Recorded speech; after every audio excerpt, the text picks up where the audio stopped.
I'm a PhD candidate in the Department of History here in the University of Kansas. And I will be presenting a paper titled Double-Edged Displays, Reproductive Trauma and Healing in Afro-Atlantic Museologies. So with this research, I decided to compare and contrast some of the artifacts that I encountered at the Santa Casa Misericordia Museum in Brazil and also the National Museum in Lagos.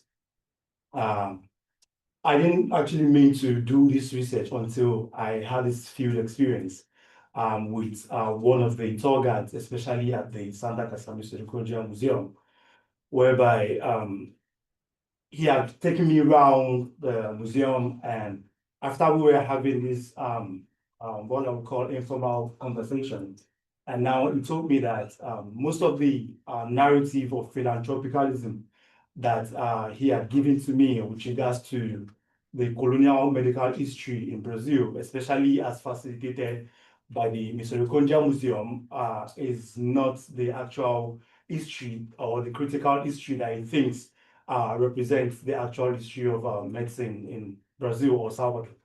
Rather, he thinks that narrative from the curatorial notes represents institutional attempts or efforts to take away or erase Afro experience in the colonial and transatlantic history of Brazil. And so, at that point onward, I decided to focus more on experts' opinions, and I started considering other information or conversations that I had with museologists also in Lagos.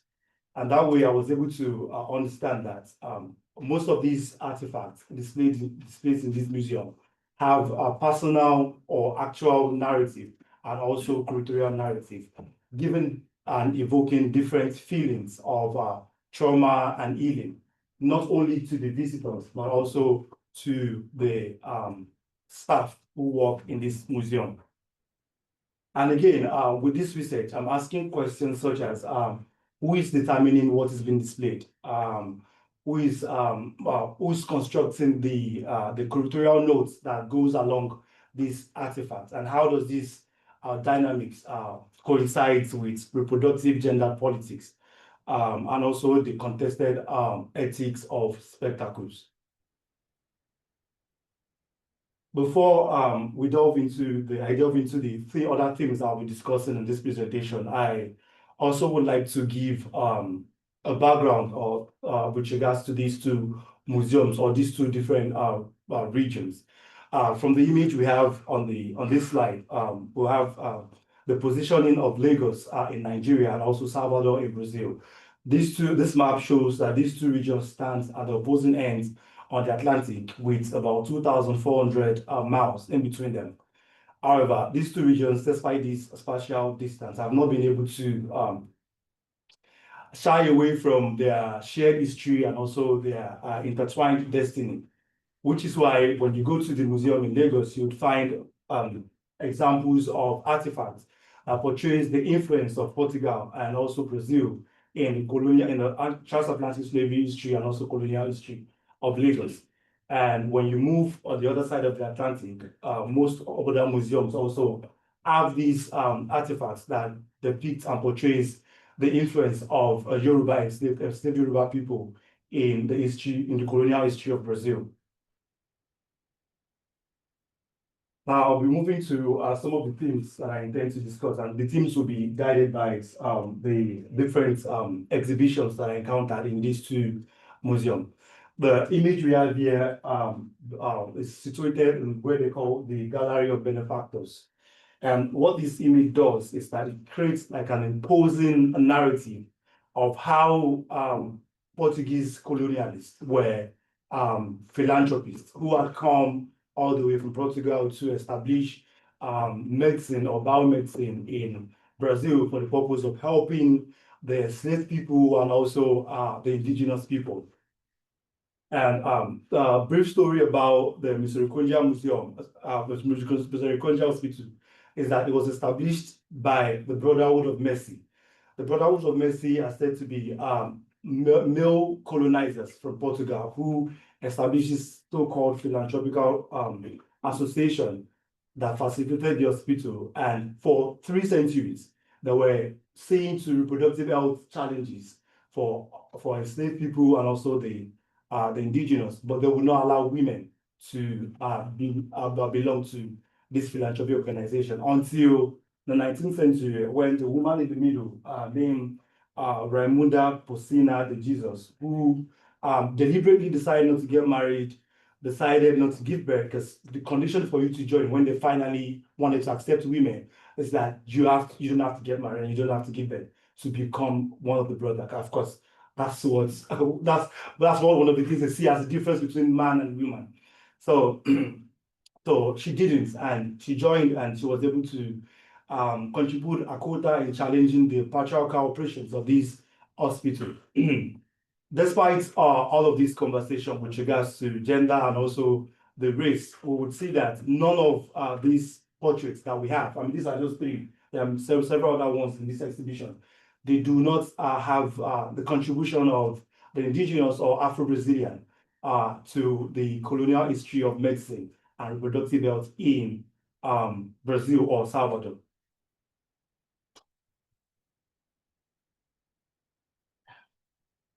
Yeah, this is another space. So this is not actually an exhibition, it's just a space within the Misericordia. And again, for context, the Misericordia Museum used to be a big colonial hospital before it was turned into a museum, and that will explain why we have this kind of space. The image we have right here is showing the 3 different angles of what used to be a female ward in the hospital that treated different reproductive health diseases for enslaved women and also the indigenous women. But eventually was turned into an underground ossuaries where bones of diseased enslaved people were actually stored. So while the curatorial narrative that came along with these explains or portrays a sort of history of death and pain.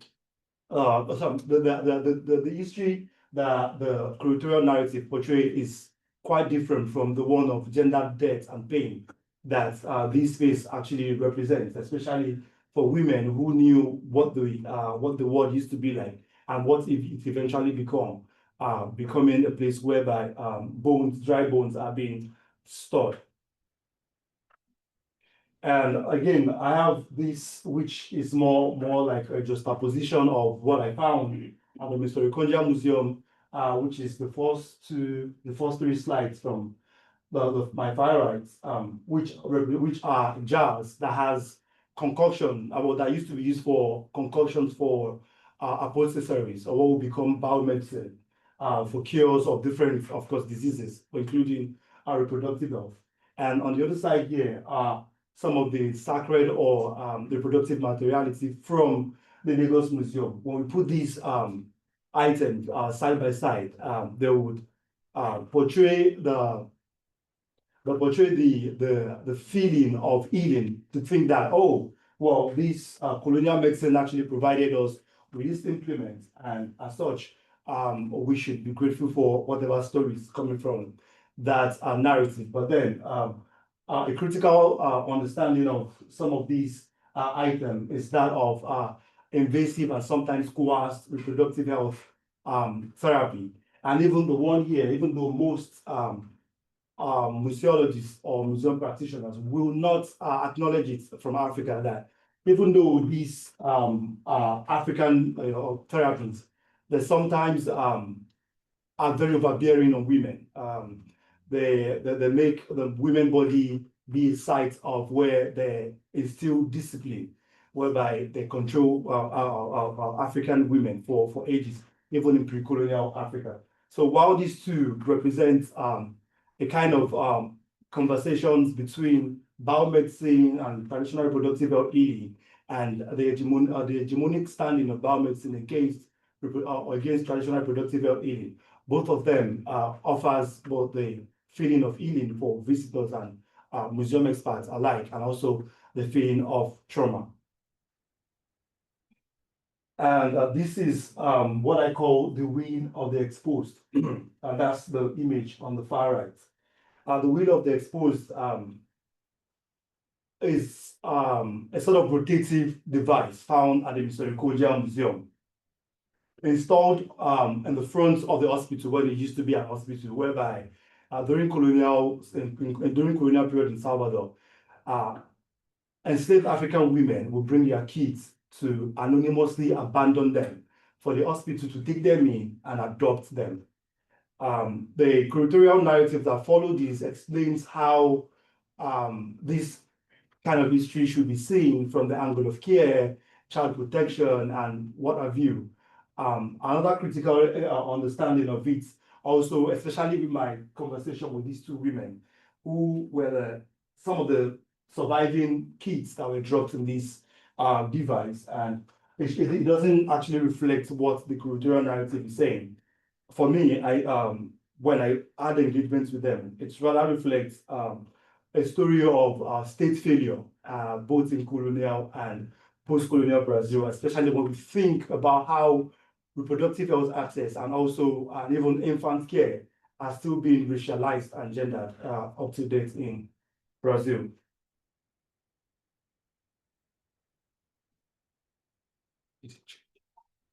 Okay, it did change. I thought it didn't change. Yeah, so now onward, I'll be talking about some artifacts that I encountered in Lagos Museum. I've talked about Misericordia enough, so let's move to Lagos.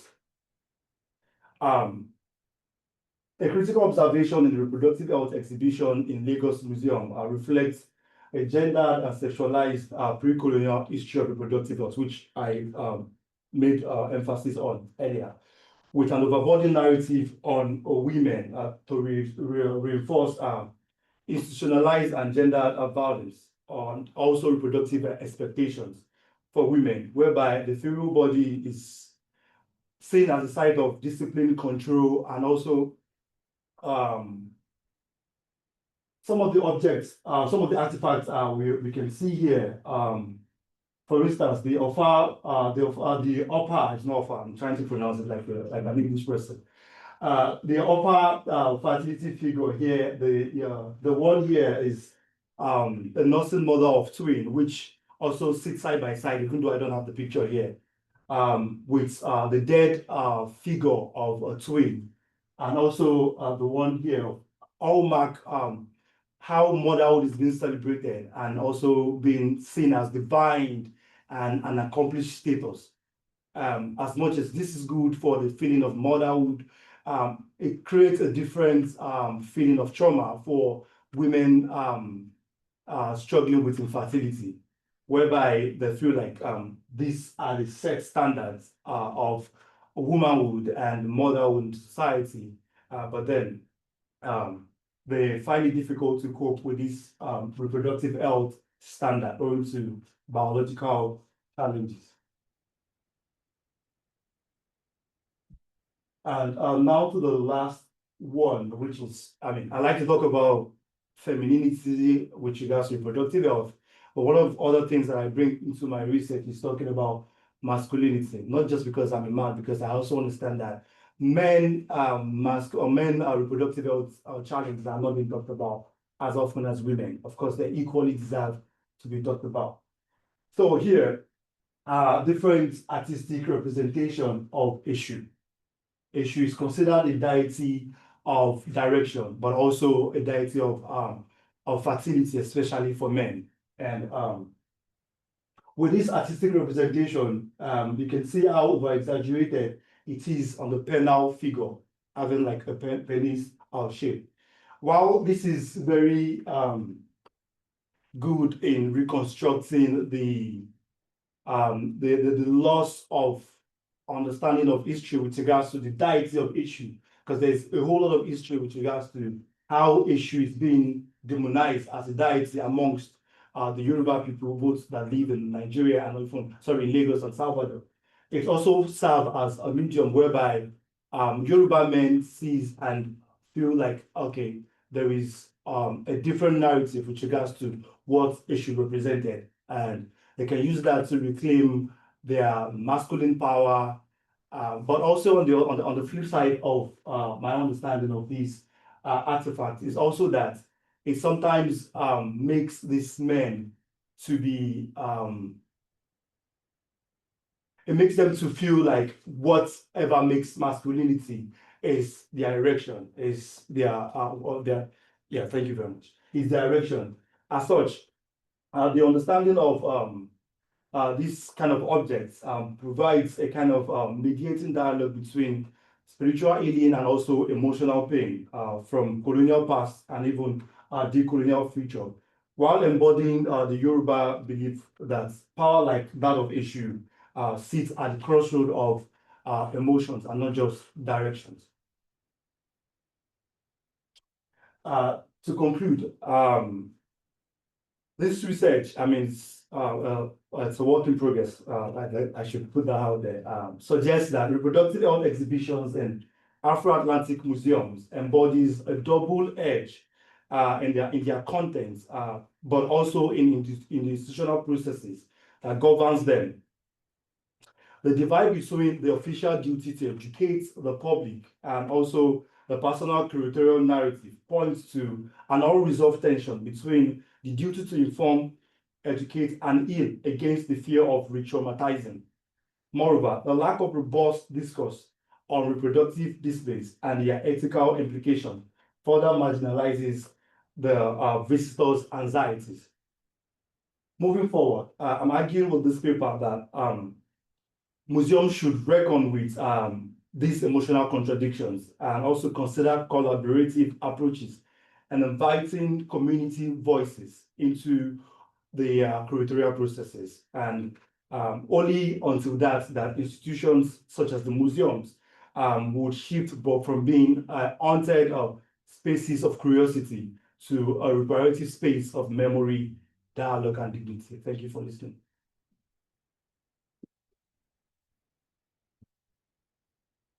Thank you, Ridwan. Okay, next we will hear from Professor Sarah Crawford Parker. She's the director of the honors program here at KU and a faculty member in museum studies.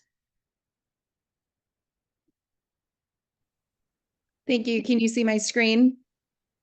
Yes, we can. Okay, well, I'm sorry that I'm not there with you in person today, but really grateful for the hybrid format to still be able to share some of what I've been working on. So this project, Khadija Say, Diaspora and Decolonial Museum Practice is, let's see here. There we go.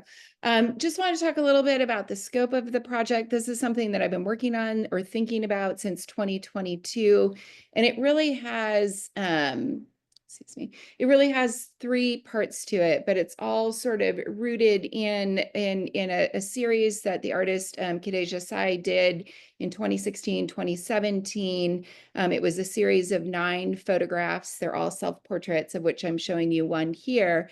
And it was called Dwelling in This Space We Breathe. And I first encountered her work in the Pitt Rivers Museum at Oxford University, which I'll talk about more in a minute.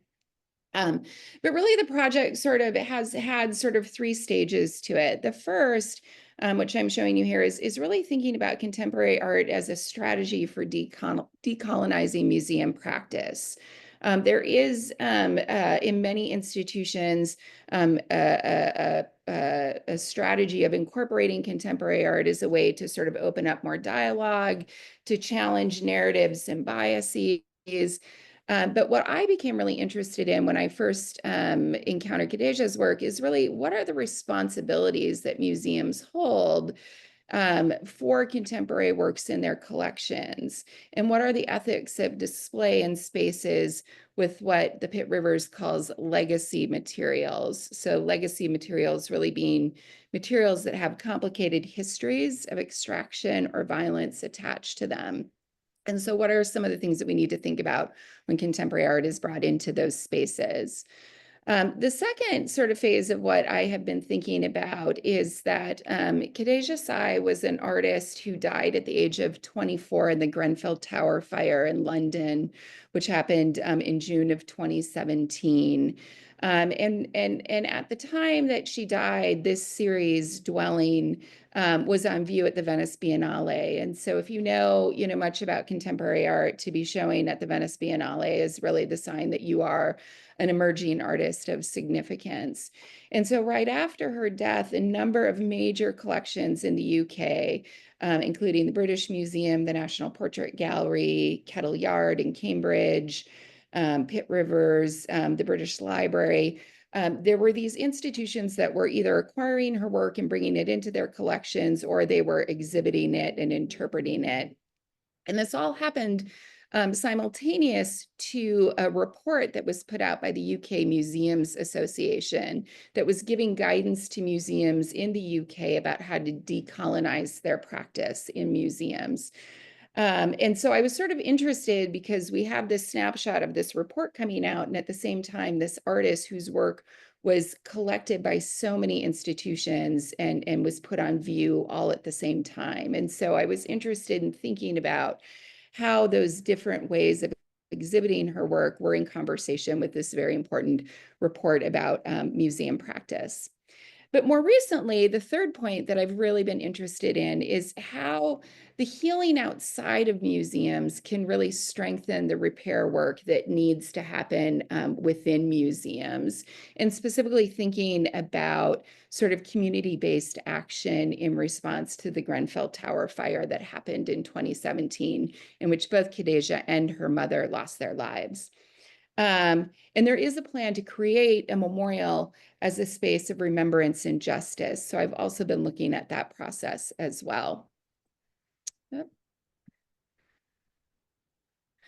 So just to start, I first encountered Khadijah's work at the Pitt Rivers Museum at Oxford University. Khadijah was a British Gambian photographer.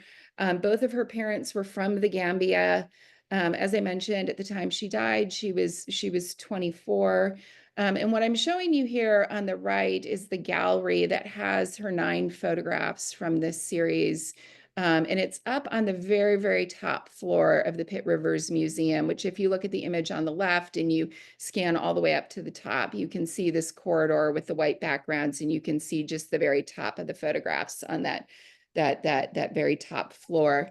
The Pitt Rivers Museum, for those of you who have not been there or not familiar with it, it was established with a founding gift of 26,000 objects. It now has about 500,000 objects, archaeological and ethnographic materials from around the world. The museum was founded in 1884, same year as the Berlin Conference that divided African territories among European powers and sort of established the framework for colonial exploitation. The museum, as you see it today, the museum, all of the exhibits have evolved slightly over time, but the museum has remained committed to 2 primary things in their exhibiting. One being really maintaining this sort of multi-layered or dense displays. And so when you're in the museum, there is a lot that you are confronted with when you enter the space, and many, many objects on view. Also, all of the artifacts in the space are arranged by type, with this idea of drawing sort of distinctions and parallels between objects that were created by different cultures. And when the Pitt Rivers talks about that today, it's very much in the space of what many, many museums talk about, which is there is this interest in looking at how we tackle problems or we understand the human experience across cultures by looking at objects of a particular type. But of course, at the time that this museum was founded, these comparisons were really designed to champion ideas of Western progress and superiority, and they really advanced racialized stereotypes and hierarchies. It's interesting to think about with Pitt Rivers, and this sort of sparked my thinking at the very beginning is of course the really like the colonial legacies in this museum. Pitt Rivers, he started by collecting firearms. That was his initial interest, and you can see some here on the left, and that really led to broader collecting. He collected objects primarily through military engagements, as well as his connections to dealers and auction houses. He also had a very large inheritance, which he received unexpectedly. that also allowed him to collect further. So really collecting as an expression of power. The image that I'm showing you on the right is a panel that actually is in the Pitt Rivers today that talks about hierarchies within the collection related to language. When you go to the Pitt Rivers, either museum in person or on their website, when they talk about their current practice, two of the things that they say is they want to be a space that cares for people as well as objects. And they also want to rethink the museum's relevancy in the contemporary world, which this is work that's happening in many museums, not just Pitt Rivers.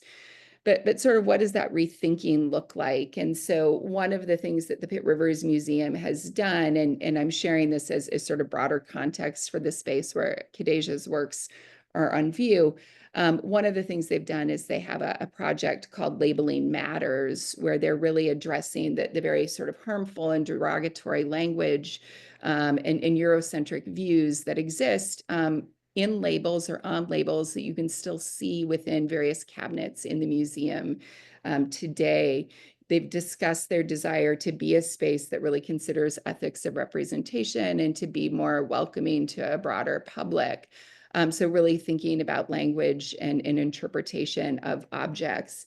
It is interesting to me that in doing this work and thinking about hierarchies and language, and in the image I'm showing you here, you can see, hopefully it's very small print, but some terms that they have sort of inventoried in their gallery. So the number of times you see the word savage or modern or lazy or inferior related to objects coming from different parts of the world.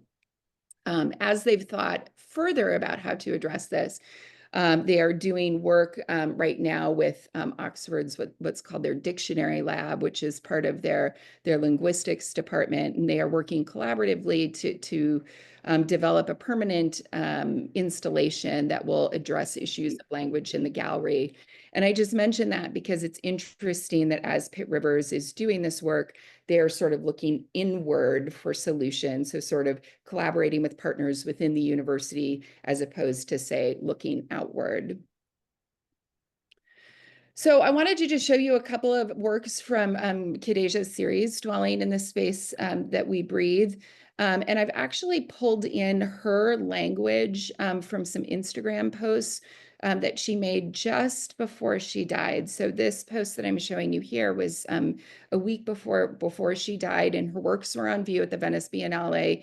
And she was doing an Instagram takeover to talk a little bit about some of the influences that she brought into this work. But before I go through her Instagram posts, in the gallery itself, the Pitt Rivers has a very large panel, which I'll show in a minute, that introduces Khadejah Sai's series and talks about why they collected it. And I just wanted to read briefly part of what that panel says. It says, Khadejah Sai was an inspirational artist whose social and political awareness led her to support issues of social justice and educational opportunity. The Pitt Rivers has acquired this set of prints as a permanent tribute to the artist and her values, and exhibits them here to bring them into conversation with the displays in the museum that relate to themes that she explores. And it's that last part that's really interesting to me, and thinking about how Khadejah's works might be in conversation with other objects in this museum. But this is an image, it's a photograph. So these are a set of 9 photographs. They're done in a style that sort of replicates like an earlier type of photography, a late 19th century form of photography. They're all self-portraits. She was, her parents were both from the Gambia. Her mother practiced Christianity and her father was Muslim. The images show her with traditional objects related to healing and to care. So in this case, she has her hand in front of her face and she has on her fingers goat's horns, which were oftentimes used in divination as a way of finding answers to problems. And so in this quote here from her Instagram post, she talks about the space in which she was working, documenting traces of both Christian and Islamic worship, as well as Gambian rituals passed down from the ancestors, and thinking about those in a European setting. This is a second image in the series called Teray, where she is pictured with amulets that belonged to her father, and she has them over her eyes. So amulets, little leather packets that have inscriptions from the Quran inside of them, and used as a mode of healing. Khadijah is in a very empowered way, has taken these from her father and is having them visibly photographed on her face. We know that these amulets were also lost in the Grenfell Tower fire. Part of what's interesting in thinking about her work is just before she created this series, she went back to the Gambia and she photographed people and places. And this is a reference to an image that was on her Instagram of Kunta Kinte Island. And she says this was the final connection to African soil that many slaves saw before being taken away on the slave ships. The island is constantly shrinking due to coastal erosion. So thinking about this space both in the past as well as in the present, and in different forms of harm in that space. So we know that part of, and again, this was an Instagram post again just about a week before she died. So we know, let's see what. So in looking at her work as it's sort of displayed in Pitt Rivers, you know, we know also through interviews she gave as part of the Venice Biennale is that she did this series to really think about and talk about the racism that she experienced and violence against the Black body, and really looking at traditional ways of healing as a way to sort of navigate through some of her lived experience. However, when you see the works in the Pitt Rivers Museum, it really is interesting to think about the responsibilities that the museum has for exhibiting her work there. And there are two things, I'll make some more recommendations at the end, but two things that I really think about. And one has to do with sort of reciprocal labor. To what extent is Khadijah's work surfacing issues that need to be thought about or worked on? And is that being reciprocated within the museum itself? And then also thinking about really meaningful integration, you know, how when the label copy talks about being in conversation, how is that conversation facilitated in a really complex space? And I'll show you two things here. You can see in the image that I'm showing you, there's the label copy, just a little part of it on the right. And then next to it is a whole case of crossbows. The space in the museum where this work occurs is right where all of the weapons are. There are other objects there as well, but it's primarily where those weapons and firearms are exhibited. And so it becomes a space of in my mind, tension. And I've included here a quote from the director of the Pitt Rivers that she gave in 2020 as part of a video. And she was talking about the experiences people have when they come into the museum. And one of the things she said is some people are just really wowed and they're so excited to see all these objects and to start digging in and learning. But then she said, for other people, it makes them uncomfortable. Many will say, okay, I need to leave. I can't be here. It takes my breath away. I can't breathe. And it's so ironic, that description, given the name of this series that was so important to Khadijah. So the second thing that I started to think about, so part of it was about responsibilities for these contemporary objects in these museum settings. But then I also started to think about the sheer volume of museums that were collecting Khadijah's work and exhibiting it in a very small window of time from about 2018 up to 2021, 2022. And at the same time, this guide that came out from the UK Museums Association. And this guide to how to decolonize museum practice had 10 different principles, which I'm sharing with you here on the slide. I won't go through all of them, but things like building relationships, value all forms of knowledge and expertise equally, taking care, aiming for justice. The image that I'm showing you on the left, so I mentioned that the Tate Britain also acquired one of Khadijah's photographs from the series. But at the same time, they decided to do a commissioned work to pay tribute to everyone. There were 72 individuals that died in the Grenfell Tower fire. And so they wanted to do a sort of memorial to that trauma and to that tragedy in London. And so they commissioned Chris O'Feely to do this mural that is in a stairwell in the Tate Britain. And on the left, you have a figure, sort of a witness or a prophet, who is pushing the burning tower sort of forward. And this first part of the mural is called sort of "Look at this," look what we've done, look what's happened. The centerpiece is a part that's called "Change and Transformation," and it's an image of Khadijah. Chris O'Feely had met her in Venice, and they had this really strong connection to one another through their sort of shared work. And so this image that he's created of her, she has an incense pot on the side of her head, which is another way of healing the body, another traditional way of healing the body. And so he's created this portrait of her that is inspired by a similar image in the Dwelling series. And it's really about looking for transformation through faith. And then on the third wall, and there's really, I don't have good details here, but there is this river, this body of water that connects all three pieces at the base. And in the second panel, you start to have representations of the souls that are sort of moving through the water and coming out of the water. And they ultimately come into this third place, or the third panel, which is called Redemption, Healing, and Hope, where these spirits or the souls have come into this paradise landscape. And there are two mythical beings that are playing music. So this is a different way of approaching Khadijah's work, and thinking about what practice that breaks down hierarchies can look like in a museum.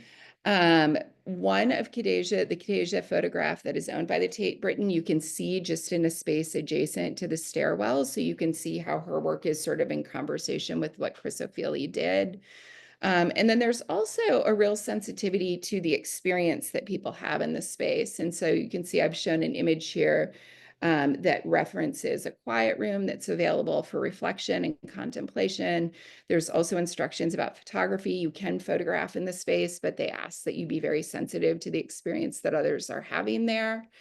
And so this experience of being in Tate Britain made me really think about the third part of this project as it unfolds, which is the Tate Britain, very similar to the Grenfell Tower Memorial Commission, this group that's been brought together to think about what a memorial might look like.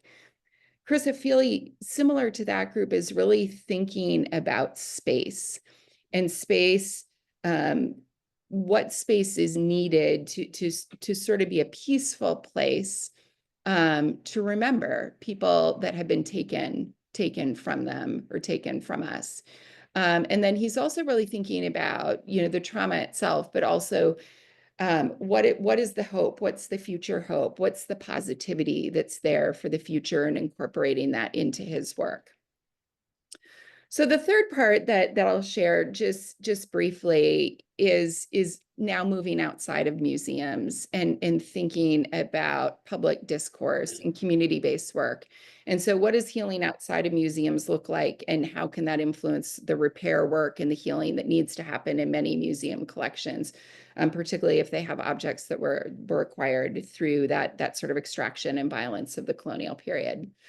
So this is an image of the Grenfell Tower itself on the right. And then surrounding it, there is a wall that keeps you out of the space of the tower.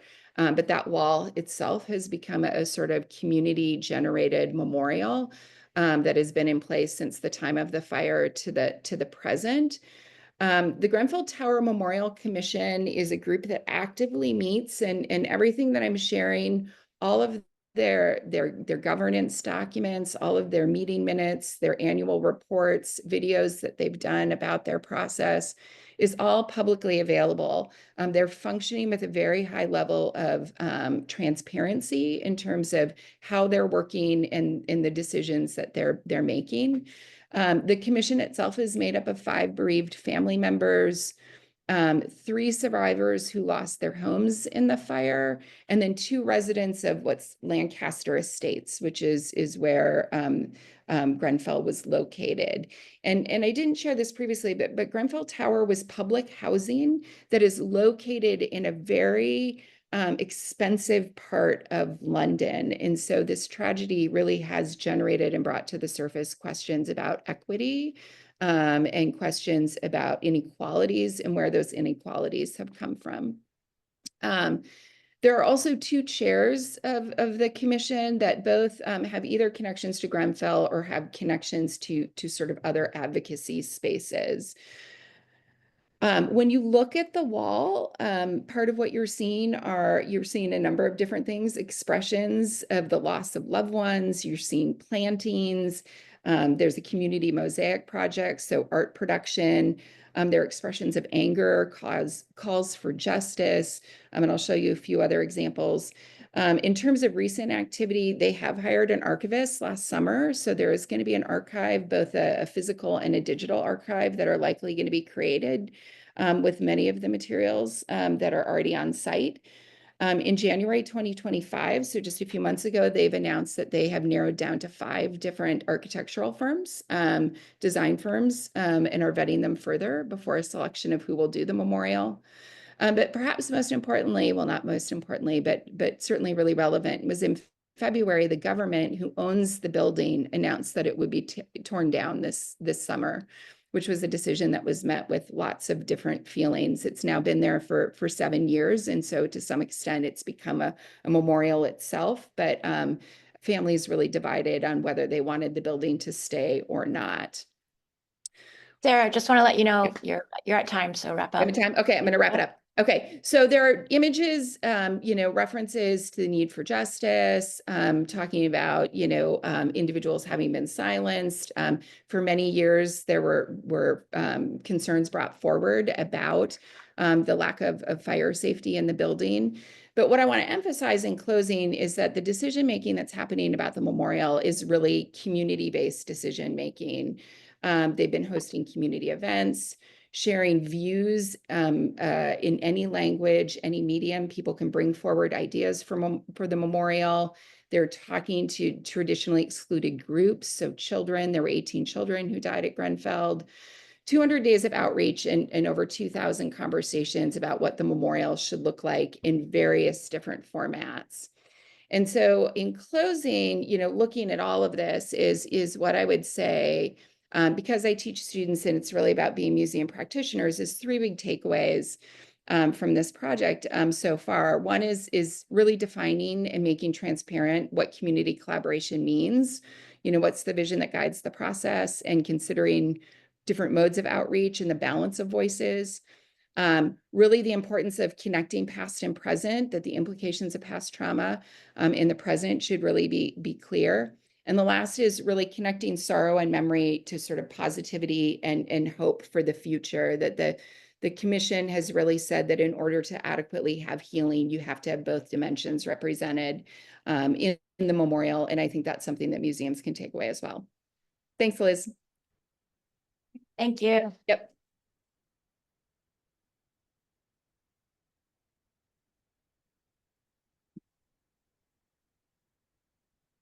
Oops, I will stop sharing.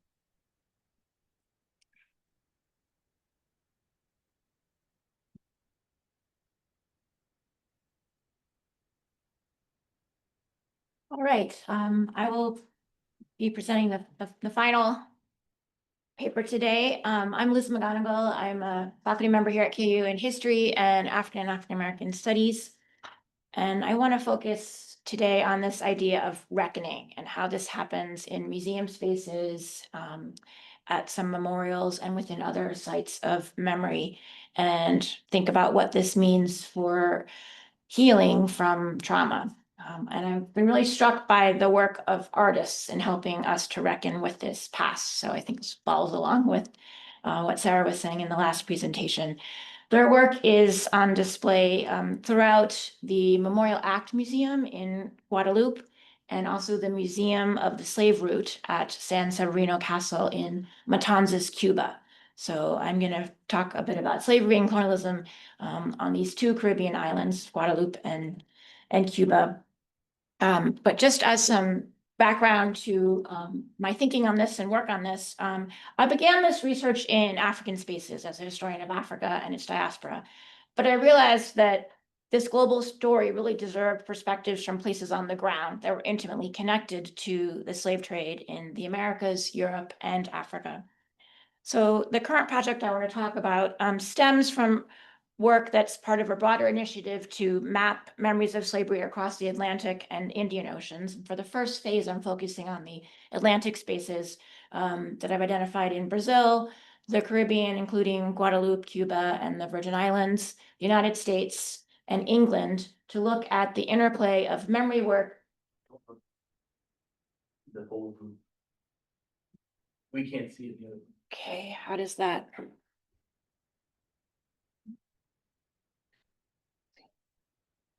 You've had this up the whole time you've been talking, right? Yeah. Yeah. All right, we're just gonna share screen for everyone that's virtual.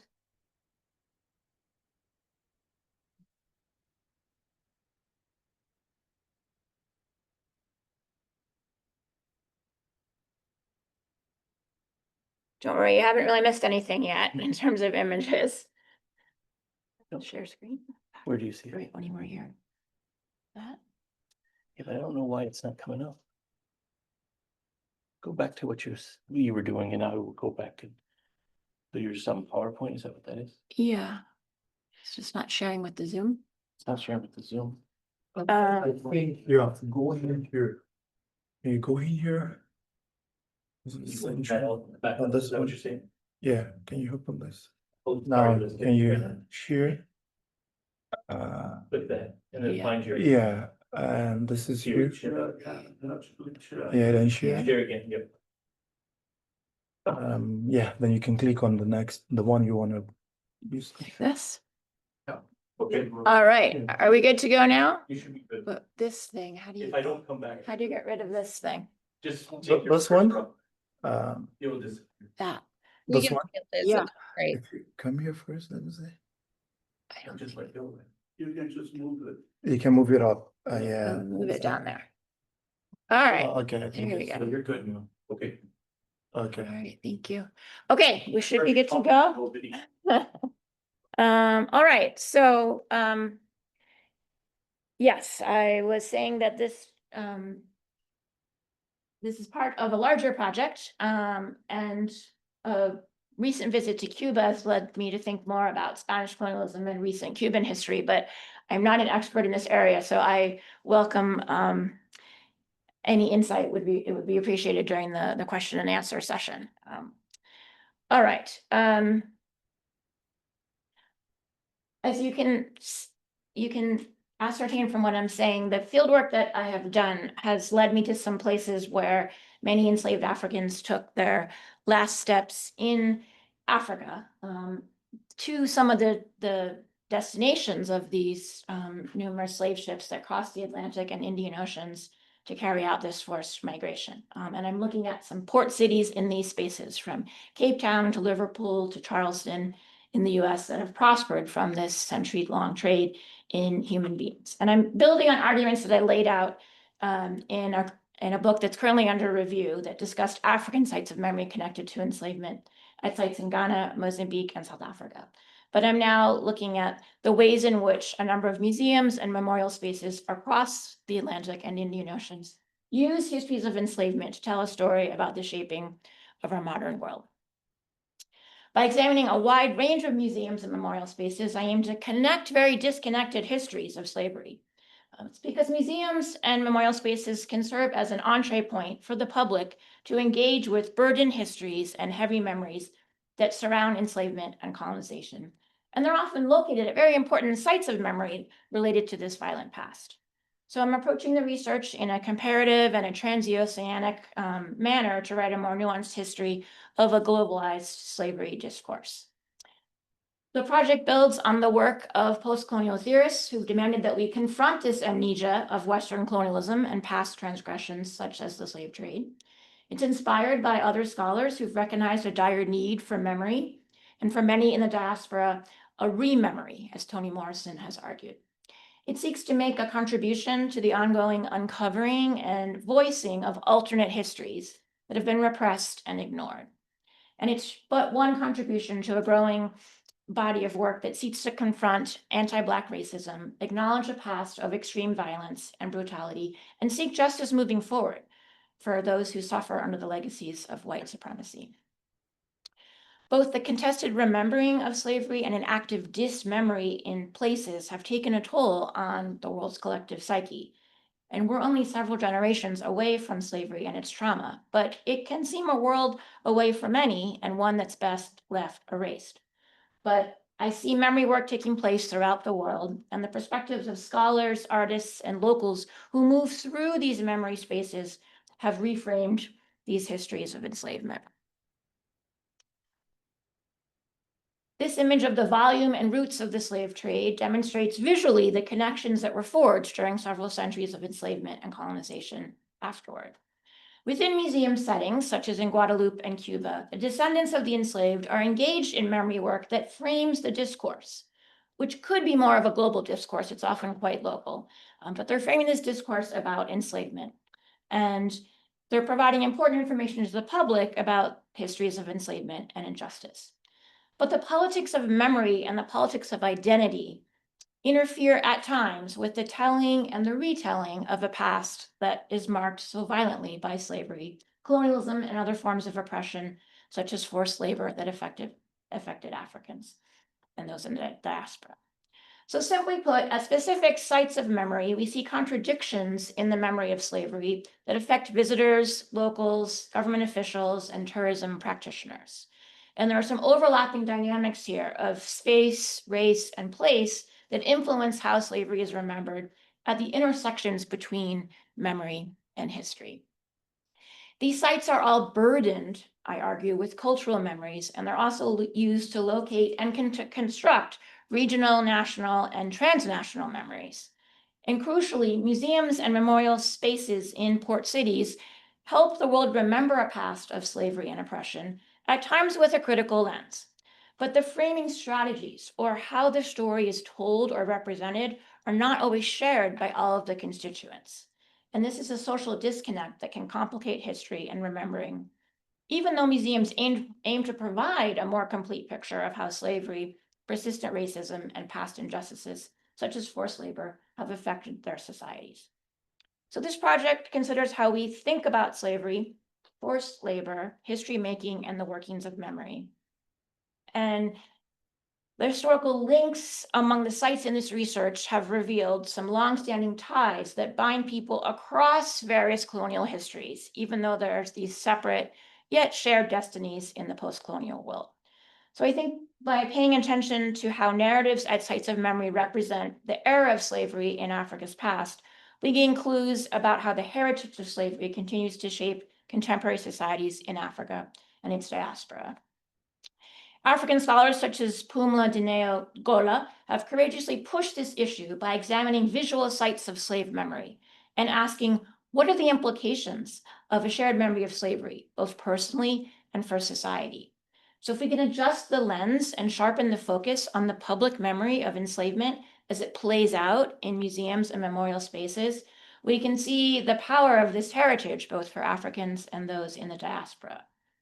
And when considering the meaning of diaspora here, I take inspiration from Kekola, who argues that diaspora, and I'm quoting here, diaspora is not a contained series of engagements, but rather generates and is fashioned in rapport with various historicized power differentials.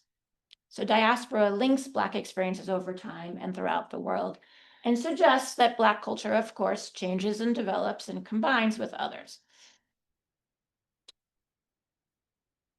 I'll now turn to two specific sites in Guadeloupe and in Cuba, where these societies I'm seeing have chosen to remember rather than forget the past at these sites that harbor so much death. And the global importance of the Caribbean as a landing point for the transatlantic slave trade and the crucible for the formation of Afro-Caribbean heritage really cannot be underestimated. And if you think about the previous slide showing you the volume of the trade. Guadeloupe in the Eastern Caribbean has the largest center in the world dedicated to the memory and history of the slave trade, the Memorial Act Museum. You can see a visual here, a drawing of, but this is a pretty accurate image of what it looks like. The museum opened in 2015, and it's built on the site of a former sugar factory in Guadeloupe, which was an overseas region of France that fueled France's empire in the Caribbean. I'm looking at this museum and some other memorials on the island to make some connections with another slavery museum in Liverpool, which opened before this one. And I also am making some comparisons with what I'm seeing in terms of memorials related to slavery on the island of Reunion in the Indian Ocean, which is another overseas region of France. This site here, Memorial Act, acknowledges small Creole gardens that were legacies of enslavement that remain in residential practices on the island of Guadeloupe. So the lower left of the image here, you can see a long pathway, and it's going to the lower left corner to a very green space. This is a recreation of a Creole garden here on the Memorial Hill. It's a panoramic garden. It overlooks the sea, and we're told that it shows the directions of different sites related to the slave trade and slavery. And there's an orientation table there made by an artist from the Dominican Republic. It mentions Africa, and it talks about the spaces of Dakar, Elmina, Ouida, Luanda, and their distance from Guadeloupe get provided in kilometers. So the garden is there sort of honored as a source of subsistence, and even a place of minimal freedom for the plantation slaves. So they would have these small Creole gardens where they could grow their own vegetables and feed themselves and their families. So just tell you briefly a little bit about the museum. When you first enter, you encounter some historical figures. There's a very longue durée structure to the museum that goes through time, but it starts out with people, and I think that's very important. And it's making me think a bit about what Dr. Ferreira was saying about the importance of people in the keynote yesterday. You're not allowed to take photographs inside the museum, and so I don't have any of those to show you, but there are six galleries, 6 themes. They're called chapters in the book you can purchase about the museum. And it starts with the Americas, the rise of slavery and the African slave trade, the age of slavery, age of abolitions, the years that followed, and then today. In creating this layout for the permanent exhibition, we're told that the layout was designed with an aim to surprise visitors. So you move through a space, you don't know what's coming next until you enter the next gallery. But it was also designed to be a key aid to reflect what's happening in society today. And so I think this museum, along with some other memorial spaces, is mapping memories onto a very official memory landscape to help people learn more about the history of slavery and reflect on what it means for societies as they chart a way forward. Now, museums continue to be one of the most trusted spaces for the public, according to surveys, right? So I think it's important that we talk about what is happening in museums, but there's still need for a more appropriate memorialization of this injustice against humanity, and a more open and frank dialogue about reparations, because visiting a museum or memorial can prompt some intimate reflection, and this then might help facilitate conversations around memorialization and reparations. The museum's in the Capitol, and it's very visible and it's quite prominent. This is a view of the museum from sort of the center of the city, where one can get the bus and get the taxis, which are few and far between, I learned there, by not renting a car. But this is a site where contemporary uses are around us, right? Like you see sailboats here at the dock, and then these historical meanings that are tied to enslavement are also intersecting here. But I think that we can see that there are structural legacies embedded in our society because of slavery, and we still are working on getting a history of slavery that is understood and widely accepted, even though we have a space like this, right, so prominently right here in the center of Guadeloupe. So the International Slavery Museum in Liverpool opened in 2007, and it was opened at the Royal Albert Dock, and it was the first major museum to focus on transatlantic slavery and its legacies. And I just want to say a little bit about this in comparison to the museum in Guadeloupe. This is the entrance on the left. It's also connected to a maritime museum there. It's not far from the Beatles Museum, so there is some tourist traffic along the waterfront in Liverpool. And then the view on the right is looking out from the museum. And it's interesting that you are even told when you're looking through the window, you see a panel on the right here, and it's telling you to imagine how things were in the past, looking out on the docks. And in a study of this British slave trading port of Liverpool, as well as of Bristol, scholar Elizabeth Klosky Wallace has showed how walking trails and museum exhibits serve to mark the various places where the city's past involvement with the slave trade can be seen, where it's visible. And the museum in Liverpool points out these reminders when visitors are inside the museum with this information that you see on the screen on the right. Presumably, one would retain some of a connection there between the slave trade and Liverpool's commercial success over time when you're walking along the waterfront and through the streets. Okay, so to return to Guadeloupe, another memorial on the other side of the island away from the museum is known as the Slave Steps. It has African ethnic group names on small plaques of these steps.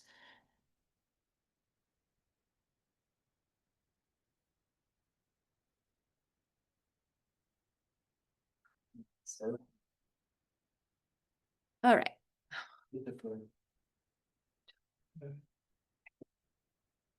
And then next to this are panels with the names of liberated slaves next to the steps that also marks liberty in 1848. So the importance of the names are here and the places where they hailed from on the island. Nearby is an art gallery, and this is an artist pictured on the right. You visit the gallery, and then he wants to paint your name on the wall. So he's up here on the ladder.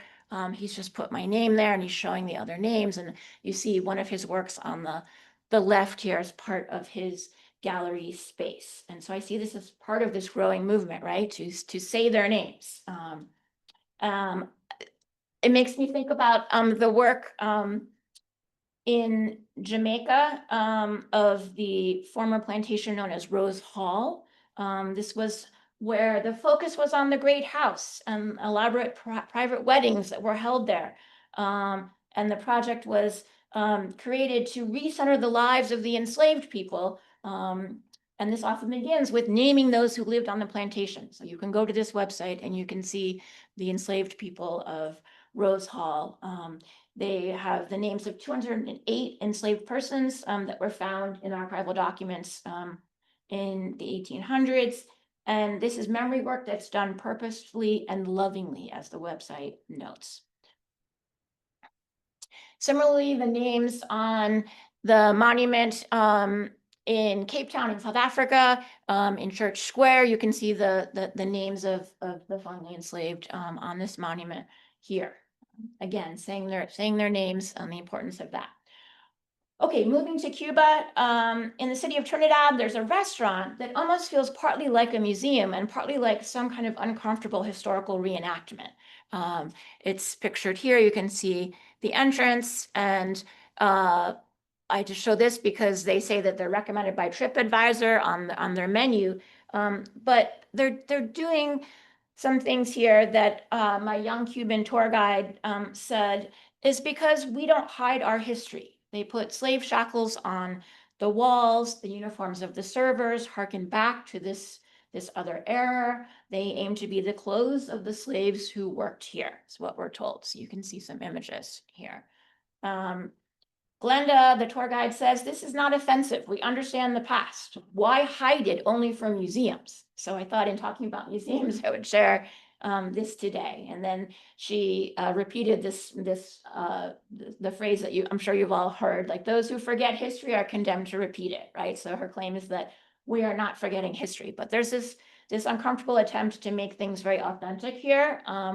One Black American visitor that I was with, another professor from a Northeastern university, said that she felt so sick sitting in this space that she couldn't even have dinner here. But there's a certain Cuban truth about this restaurant. And we also see some images like this in a museum. So this is a museum in a valley nearby, right outside of Trinidad. And we also see this in other places like instruments of torture at the Castle of Good Hope in Cape Town, South Africa. They're on display, or the former slave market site in Zanzibar, right? Some chains remain there as well. And then very briefly, since I'm out of time, I just wanted to mention this other museum, which is in Matanzas in Cuba, closer to Havana, and the work of some artists here. You can see the outside of the fort and the wall where many were executed during with a firing squad. And then when you're inside of this fort, you go down into the former dungeons, and there's the work of artists here, including Nelson Dominguez with this piece. And then the work of Emilio Oferil Armendariz, who's known as Oferil, and a very provocative piece here.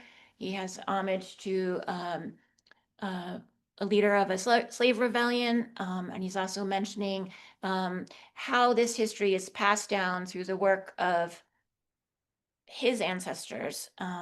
And he mentioned he's showing some of the sort of the important Cuban figures, right, in the struggle against enslavement.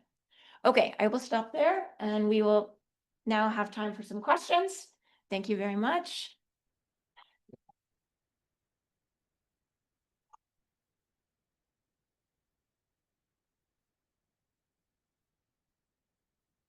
Yes, Glenn.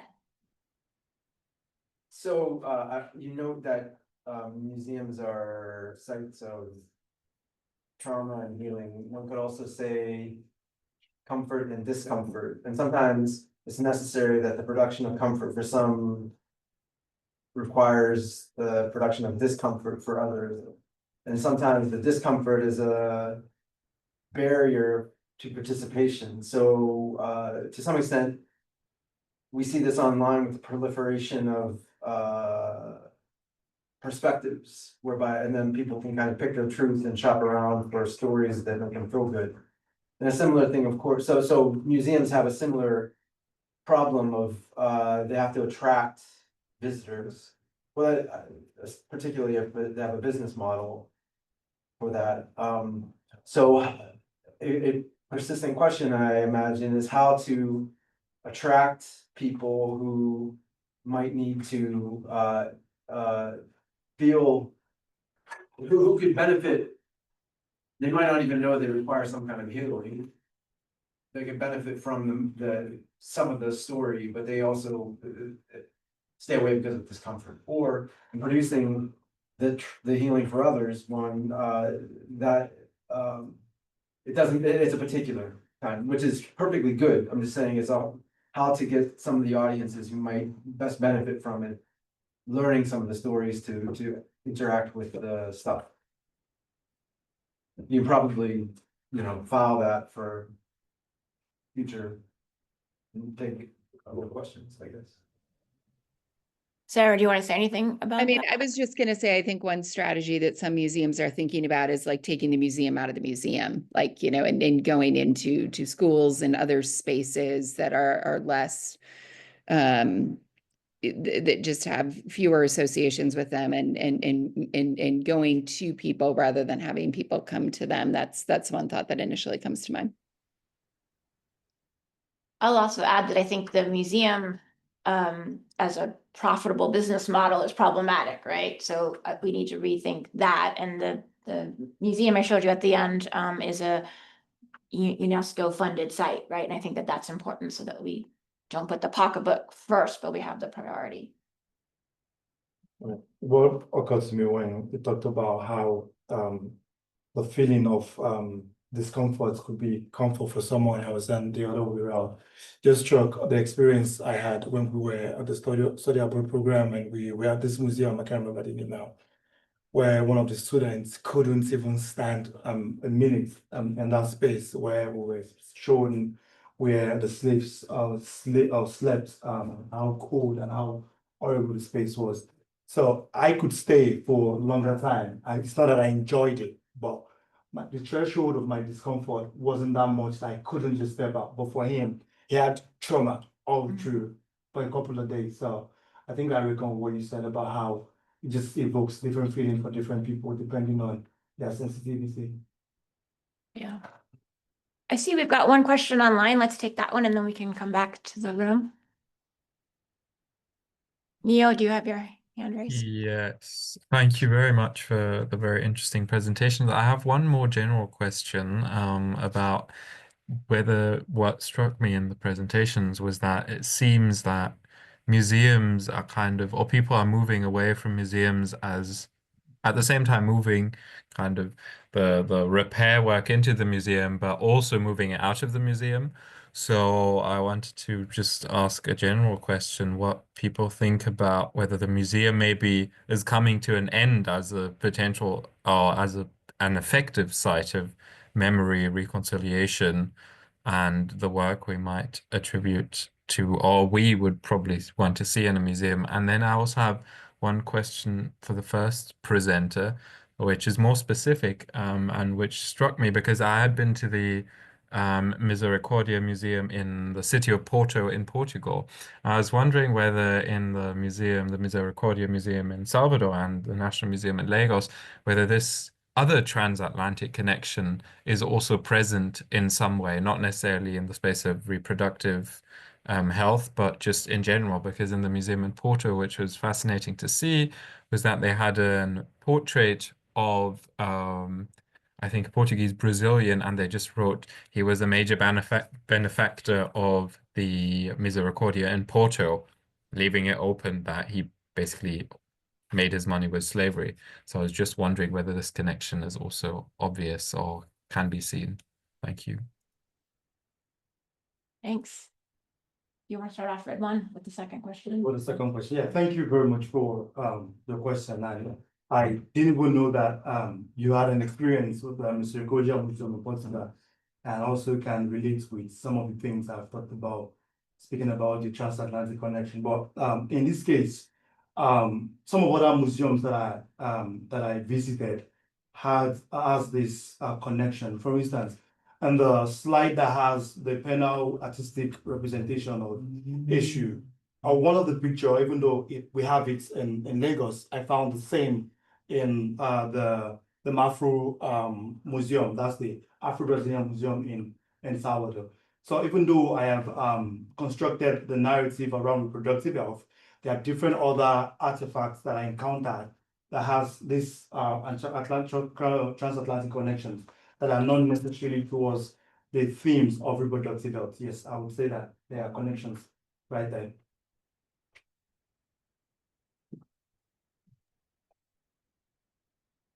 Sarah, do you want to Well, I was going to say, to the kind of moving out of the museum? your book has to do with memory, and so as museums as effective spaces for memory still in the present. Do you want to start with that since you're?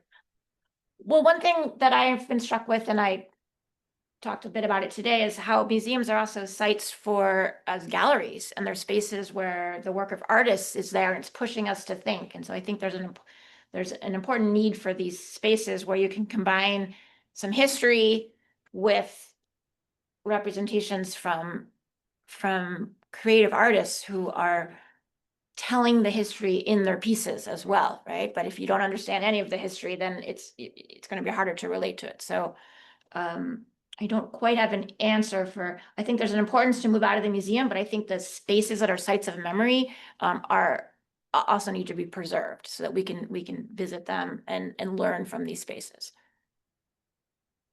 Yeah, I would just add, Liz, I mean, I think, they're really important spaces for informal learning and for community connection when done well, and when you're really attentive to breaking down those hierarchies and also thinking about, who are storytellers, who are creators, and activating audiences in those spaces as well. So I think it just depends on your process and what you're prioritizing.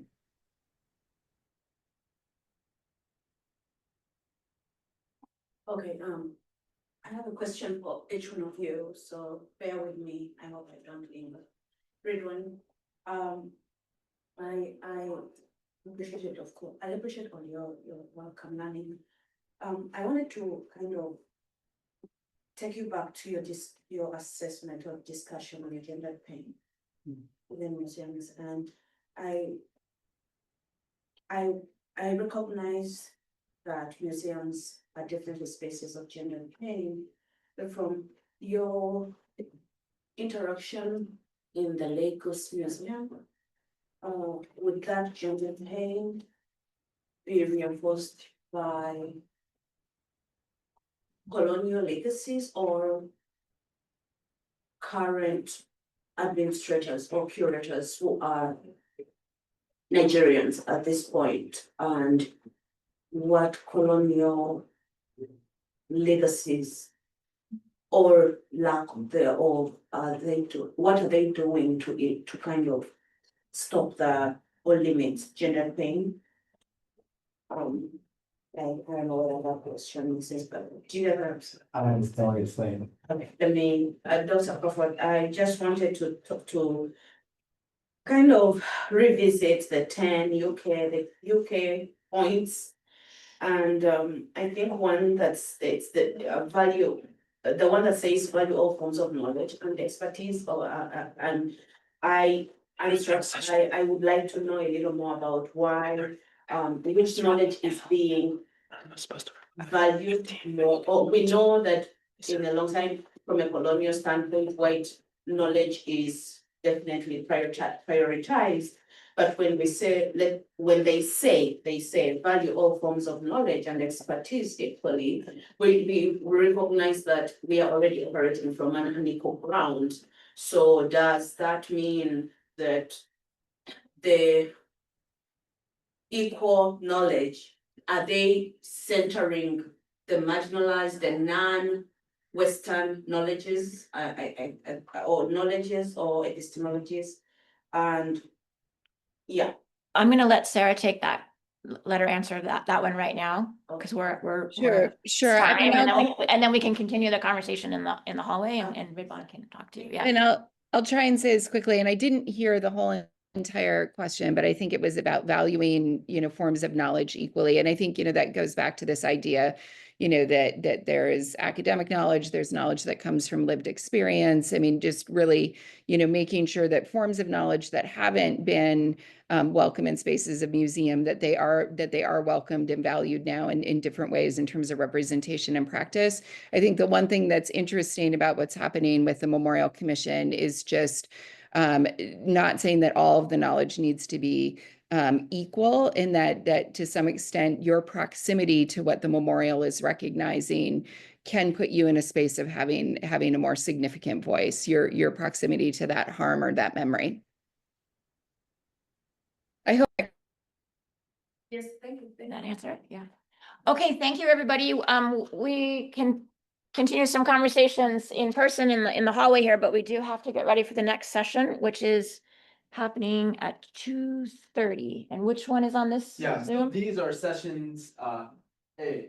So it doesn't matter what room number it says, this is session A and session B is over here. Okay, so we will have session 8A on this Zoom Room number doesn't matter. next.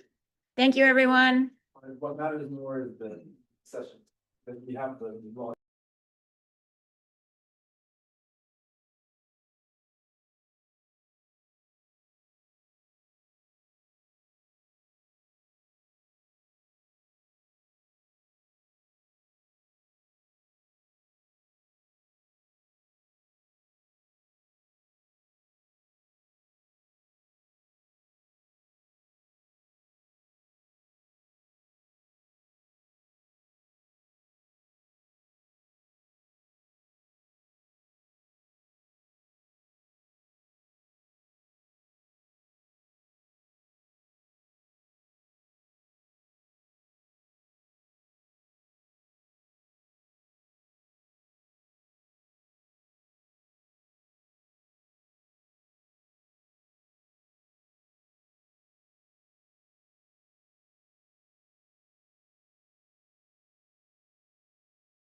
Okay. Greeting everybody, welcome to the afternoon session. We will start with the first presenter, Alejandro Marin.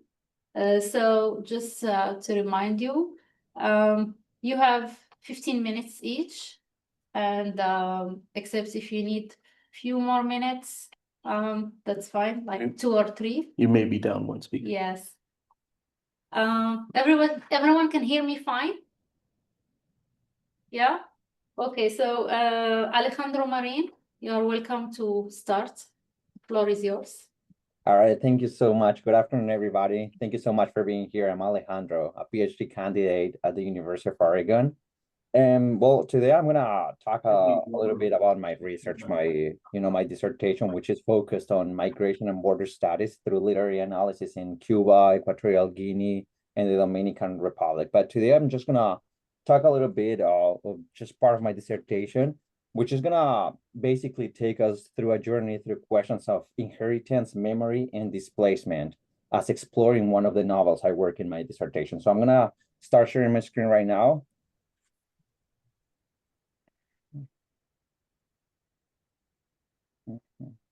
Okay, just give me 1 second because sometimes this is kind of tricky.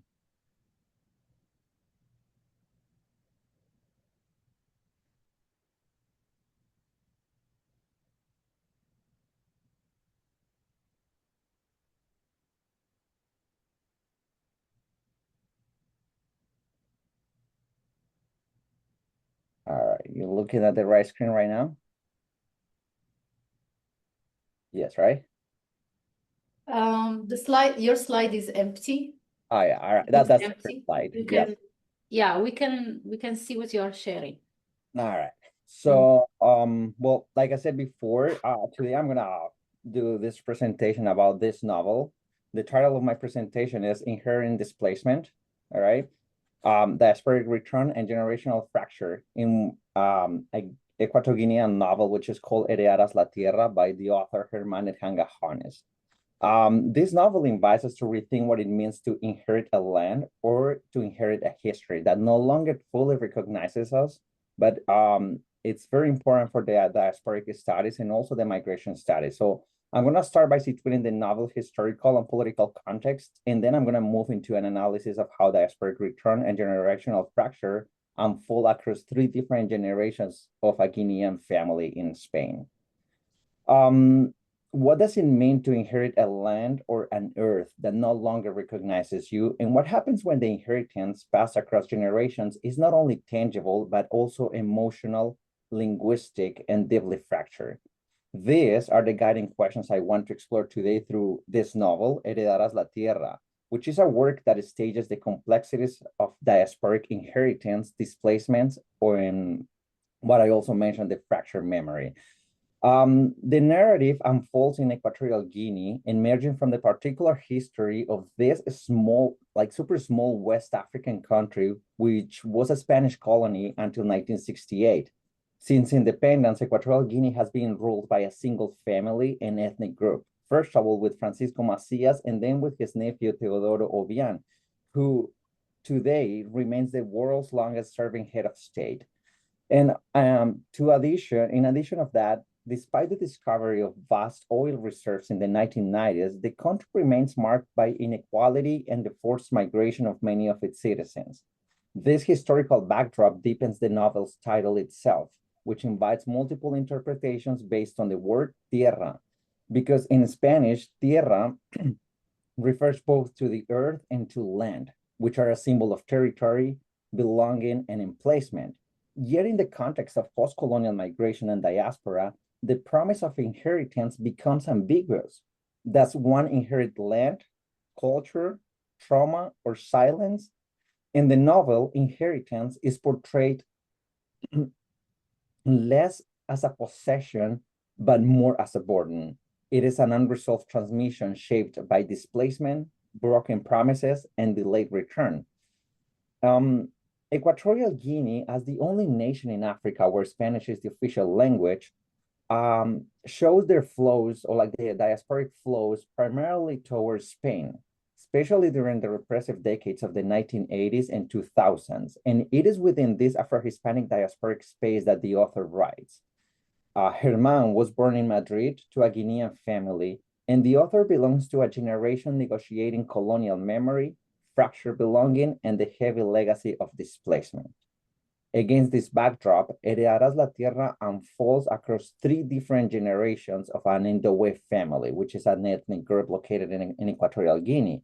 And all of them are bound by the repetition of one powerful name, Edhanga, which is going to be probably like the most important part of the novel for my research. Because the first Edhanga is the grandfather who witnesses his son's departure to Madrid with the hope of return. The second Edhanga, his son, however, after years abroad, names his own son Edhanga as well, but he never fulfills the promise of going back. The grandson navigates the diasporic world between Spain and Equatorial Guinea. In the Indowe tradition, the name Edhanga means the inherited land. And through this multi-generational lens, the novel examines how contemporary migration, return, and identity are shaped by colonial rupture, cultural loss, and diasporic desire. Significantly, the novel presents return not as a resolution of migration, but as a recursive and often painful process, marked by guilt, silence, and the heavy burden of an inheritance left unresolved across generations. The recurring and the repetitive use of the name Edhanga operates as a diasporic palimpsest, where names, memories, and expectations circulate intergenerationally without closure. This structure evokes a diasporic temporal loop disrupting linear narratives of migration and progress. This becomes especially visible through the characters of the father, the grandson, and the grandmother Josefa, who embody different dimensions of diasporic fracture. The narrative interrogates the colonial and post-colonial trajectories of African migrants, particularly through the figure of the father. Despite his education and initial intentions, the father never returns home, and his failure generates emotional displacement in his children, especially in the grandson Edhanga, who eventually attempts his own symbolic journey back to the homeland. On the other hand, the grandmother Josefa emerges as a crucial link to the ancestral archive, but her inability to communicate with her grandchildren in Indowe dramatizes the linguistic and affective fractures of diaspora. The novel also traces how inheritance splinters across the younger generation, particularly through the diverging paths of the siblings. For example, Maria, she shows a rejection of Guinea after direct experience in the land. On the other hand, Lourdes, the second hand, she shows and portrays a lot of silence. And the third son, Edhanga, he's looking always for this feeling of belonging. Illustrated diasporic inheritance is uneven, fractured by individual memory, age, gender, and temperament. Unlike dominant Western narratives of migration that often emphasize progress, assimilation, or return as closure, diasporic theory, especially as articulated by Stuart Hall and Tina Camp, foregrounds rupture, repetition, and the recursive temporality of exile. Migration in this context is not a linear journey, but a fragmented process shaped by loss, desire, and incomplete transmission. Stuart Hall's and Tina Camp's theories help us understand how displacement operates not as a passage, but as an ongoing condition across generations. For example, Stuart Hall's notion of diaspora as a condition of being, rather than a transitional phase, helps illuminate how characters in the novel inhabit displacement not as something to be overcome, but as an ongoing negotiation of identity, language, and memory. Again, the repeated use of the name Edhanga across 3 different generations exemplifies this. Rather than anchoring the family in a coherent lineage, the name circulates as a burden signifier, one that invokes not only ancestry, but failure, guilt, and disconnection. In this sense, the novel performs what Tina Camp calls a grammar of futurity, where the future is haunted by postponed returns and inherited silence. The novel functions as a counter-archive to dominant narratives of African migration. beyond individual trajectories, the novel challenges dominant narratives of African migration and belonging, and it portrays the diasporic condition not as a departure with a hopeful trajectory of return, but as a suspended state of loss, shame, and unrealized obligation. It dramatizes the tension between the African ideal of collective uplift and the European myth of individual success, a tension embodied by both the father's unfulfilled promises and the cousin's tragic downfall. In another level, the novel also dramatizes an epistemic struggle, and it's what the colonial theorists such as Walter Mignolo have called border epistemologies, ways of knowing that emerge from the friction between colonized and colonizing worldviews. In this case, the Endoway cosmology, vocabulary, and oral traditions embedded in the novel offer a counterpoint of Eurocentric modes of knowledge. Yet these epistemologies are precarious within the diasporic context. Josefa, the grandmother, becomes a living archive of Endoway knowledge, of indigenous knowledge, but one that cannot be accessed. It cannot be fully accessed by her grandchildren because they don't speak the language. This gap dramatizes a crisis of transmission where the epistemic foundations of a people are weakened by forced migration and linguistic assimilation. Thus, the fracture the novel explores is not just about geography, but it's also a fracture of knowledge. Okay? It's a fracture of memory and a fracture of survival. Diasporic fracture is not only spatial, but also epistemic. It is not just a question of where one belongs, but what one is able to know, remember, and pass on. In this sense, Heredarás la Tierra does not merely narrate a journey between two different places, in this case, Equatorial Guinea and Spain, but rather stages a conflict between competing systems of meaning, between the archive of colonial modernity and the fragile embodied archive of African memory. Even visually, the novel insists on these themes, particularly through its striking cover image. Featuring 5 unsmiling children facing the viewer, the author shows that the children are the inheritors of a fragmented world, marked by a simultaneous disobedience and expectation. Like the narrative itself, the image resists exoticization and presents African childhood not as innocence, but as a witness to transgenerational rupture. In this case, in literary terms, Heredarás la Tierra aligns with a broader Afro-Hispanic efforts to rethink binaries of identity, exile, and belonging by centering the Endoway worldview and lexicon. The novel challenges the epistemological dominance of European modernity and reclaims African diasporic futures as plural, contested, and radically recursive. And so the novel ultimately brings us back to where we started, to the question that I used to start this conversation. What does it mean to inherit a land that no longer speaks the language or your language, or no longer remembers your name or recognizes your belonging, forcing us to rethink the very nature of inheritance after displacement?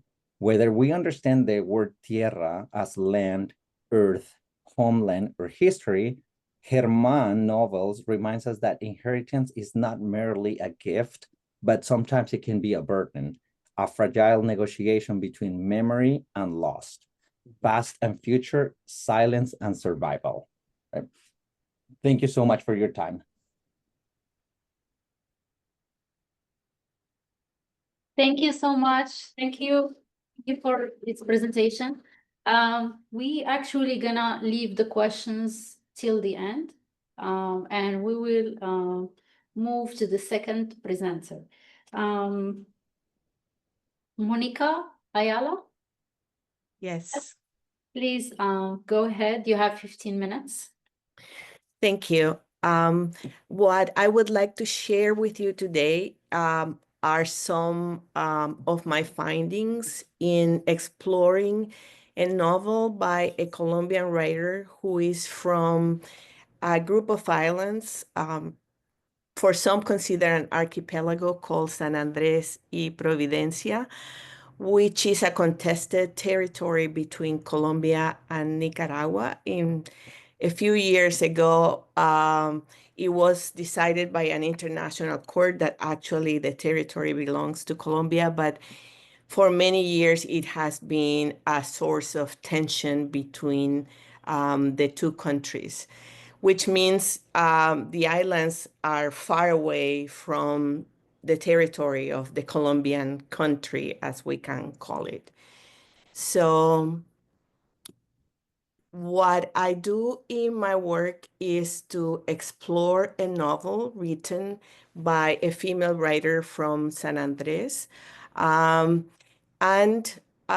first thing that is important to notice is that when we talk about Afro-Colombian literature, there is normally the tendency to think about traditional, well-known writers, particularly male writers from the inland, and that are from very well-recognized enclaves, Afro-Colombian enclaves in the Colombian territory, which are the city of Cartagena and then the Pacific coast.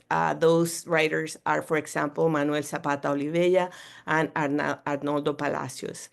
But there is very little known about literary productions from another center of Afro-Colombian culture, such as San Andres y Providencia. So in my paper, what I propose is an analysis of a novel titled No Give Up Man that was published in 2002 by the writer Hazel Robinson, who used to be a journalist in Colombia and moved some years ago to the United States, where she lives now. The novel at the center talks about the tensions and ambivalence and contradictions about race that one can see clearly that have been confronted, but at the same time have been evaded in Colombian history. And what she proposes is a novel that recognizes the conflicts and difficulties to actually have a racial identity that is homogeneous, while at the same time she proposes in the story options to think about the representation of a collective racial identity for the people from the island that are now known in Colombia as Raizal people. Are you able to hear me? Yes, Oh, yeah, sorry, we do. I lost my image here. So, at the center of the theoretical framework that I'm using to talk about the novel is, on one hand, the work of that is now a little bit old by Doris Sommer and her work on novels of the 19th century, identifying that at the moment in which national projects in Latin America are being developed, there is a narrative that has, on one hand, an erotic rhetoric that talks about a heterosexual family model that is at the center of what the nation would be if it is built as a project, while at the same time posing questions about what to do with a reality in which we have such a mixture when it comes to race, and confronting also the tensions that come from European theories and scientific racism that are saying to the intellectuals and elites in the 19th century that only countries that have or countries that have mixed races will never be able to become developed. Right? So these elites are trying to figure out how to deal with these tensions of a reality that is racially mixed, these theories, and the idea of proposing a national project that will actually take them to become developed nations. They propose, or they use, as Doris Sommer proposes, these narratives that actually present racial tensions, but also lead to emphasize and reinforce this model of the heterosexual family that will be at the center of the national project. In the case of this novel that I am sharing with you, what we have is actually a model that one could say contradicts what Doris Sommer proposes at the center of all these foundational fictions in the 19th century, particularly in the case that Sommer also, in the text that she includes, analyzes a Colombian novel that is written also by an author that had difficulty creating a space of belonging in Colombia since he was Jewish at the same time. So Doris Sommer talks about this novel titled Maria, and talks about it as an anomaly in relation to the other novels she analyzes in the 19th century. In the case of the novel, I am presenting to you race as a theme is worked around the idea of the question about mestizaje and also about the possibilities of being mestizo or hybrid in a context that is this culture of the islands of the Raizal people in San Andres. Particularly because this territory is defined by complex experiences of colonizers that came from different places. We have Deutsch, we have English, we have Spaniards who actually colonized this archipelago that now belongs to Colombia. And in that sense, the novel tries or proposes a broader spectrum to think about or to even question the model that Doris Sommer proposed.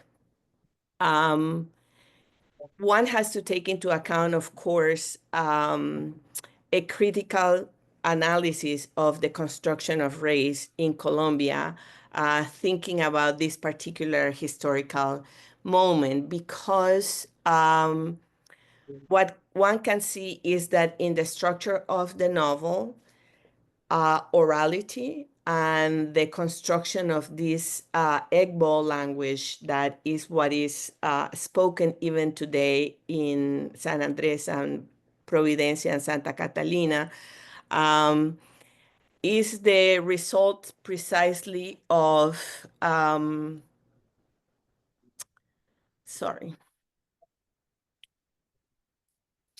of a strategy on one hand to resist the imposed racial identity that comes from the inland, and on the other hand, a way to resist and to contest the imposition of one linguistic model or one religious model on the island.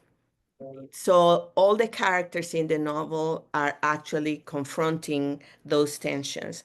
What we have at the center also of the difference between the model proposed by Sommer and what this novel does is that whereas the 19th century novels analyzed by Sommer are normally impossible love stories due to racial differences or class differences, in the case of this story, what we have is actually a possible love story between a native of the island who is Black, but is supposed to be the son of one of the English colonizers with one of the women enslaved on the island. And this English young woman who ends up in the island, called in the novel Henrietta, due to shipwreckage, she was coming from England to, with her family, relatives, and friends to establish their home on the island and work, create a plantation there. So Carlota and this mixed race native become in love, and they actually decide to defeat all odds and be together despite some resistance from some people on the island, and actually face the possibility of this encounter of people from different cultures, different linguistic backgrounds, and different social status to make the love story possible, right? If we take into account what Walter Mignolo indicates in the allocation and relocation of identities, while colonialism allocated identities by distributing over 5 centuries homogeneous cultures across space first, and in a timeline later, in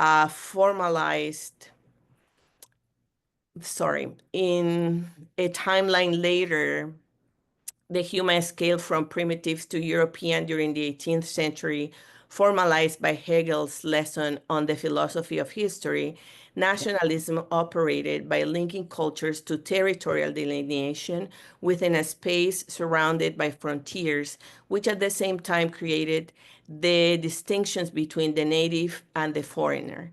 So what I propose is that actually the novel, by the decision that the female protagonist makes of not going back to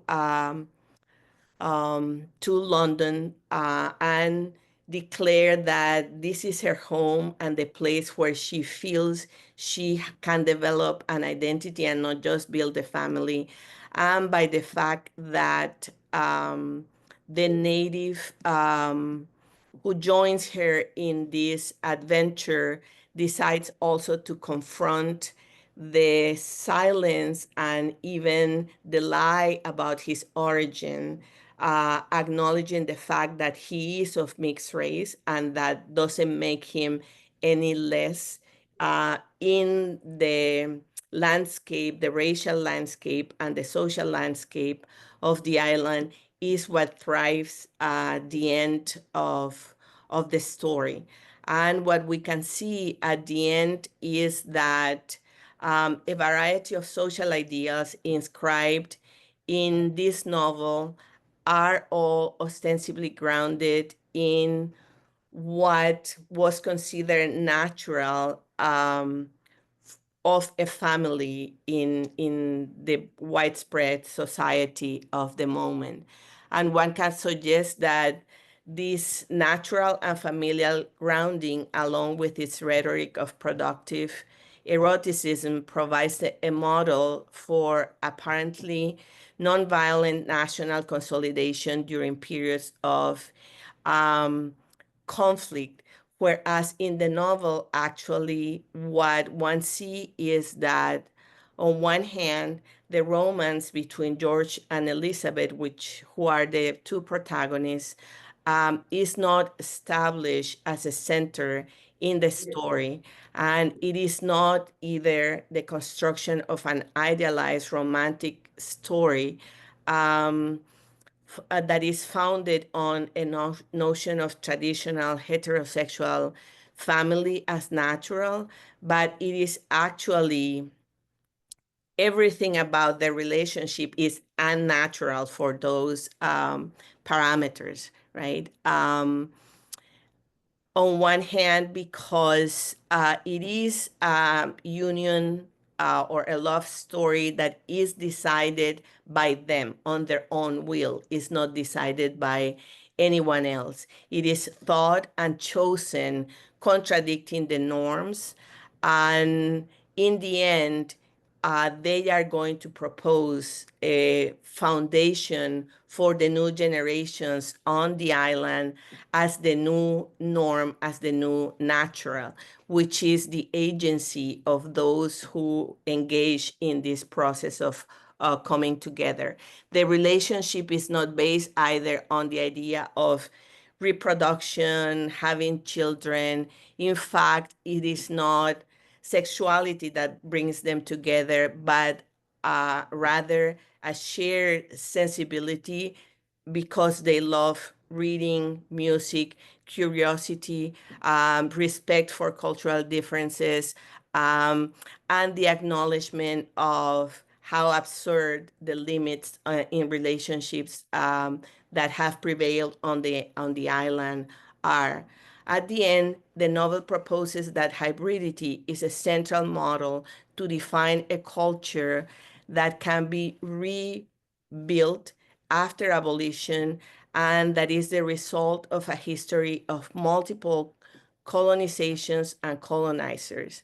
Hybridity in this culture and orality are the center that define these Rizal Islands, independently of which colonizer wants to claim ownership on them.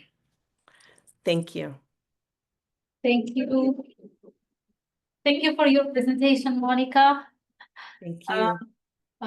You can have 1 minute more if you like. We still have, if there are any other points. Yeah, I just would like to emphasize one that I did not have time to develop more, which has to do precisely with the tensions and contradictions of how race has been constructed in a country like Colombia, in which normally mixture, mestizaje, although it is a common thing, tends to be something that is not acknowledged or recognized. In my case, for example, I am the daughter of a Black man, but that reality that was so obvious to everyone was never something that was part of any conversation at any level, right? Either internally in the family or outside, anywhere, as a result of that process we went through during the 19th century, trying to delete or avoid any conversation that had to do with race. Thank you, Ayala. Thank you, Samu. Would you like to join our discussion? So, because we don't have the third presenter for some reason, she's not presenting with us today. So we have plenty of time for questions, comments, and observation. We can take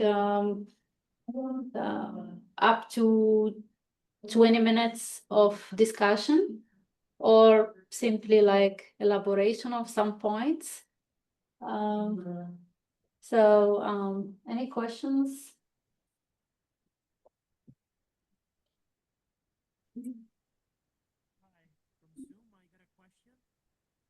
I can start with the first question.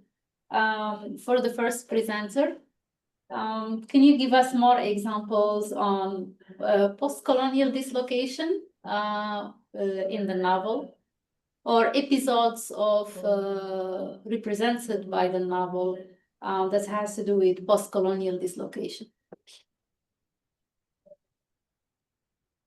Absolutely. Yeah. Like this term of the post-colonial dislocation that I was talking about before had it has to do not only with the idea of the three generations that the author portrays in the novel, but it also has to do, I mean, it's probably like the most important part because it's the center of the novel, but it also has to do with all their friends, all the family members, the relatives that went through the same situation in the novel, right?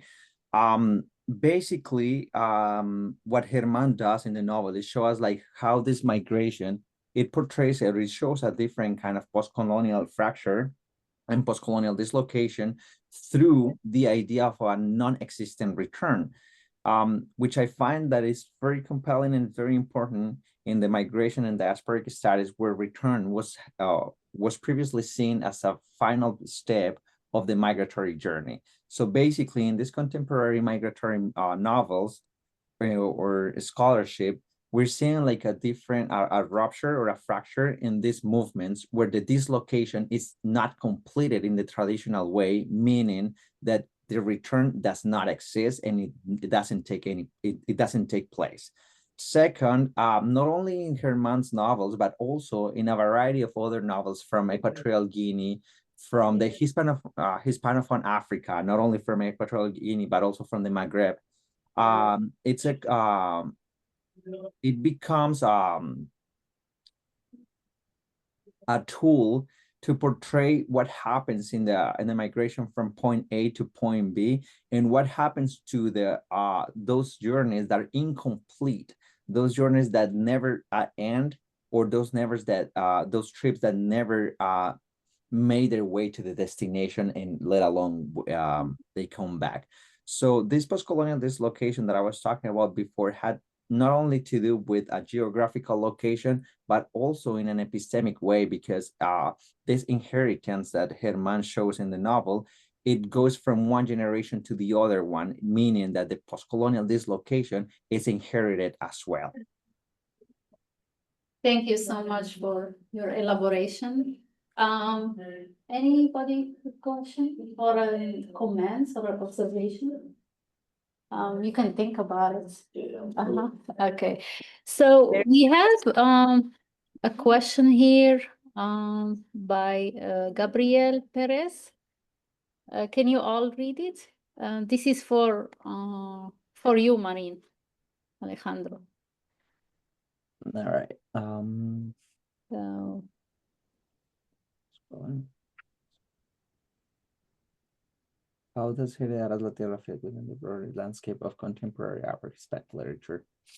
The question that thank you, Gabriel, for the question. This question is very important also in terms of the migratory movements, because you know, we live in a constant migratory world where different migratory waves happen every single year, and they evolve in different ways, right? Like the migratory movements from a decade ago are not the same of the migratory movements that are taking place right now, all right? Some of them have some similarities, some of them have a lot of differences, and they are attached to political, economic, and cultural issues that these specific geographies or these specific places are experiencing at the moment.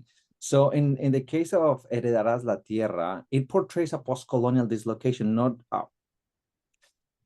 only as a new phenomenon, or don't say new, but a contemporary phenomenon, but also because the novel fits within the broader landscape of contemporary Afro-Hispanic literature by expanding the conversation around diaspora, migration, and post-colonial identity.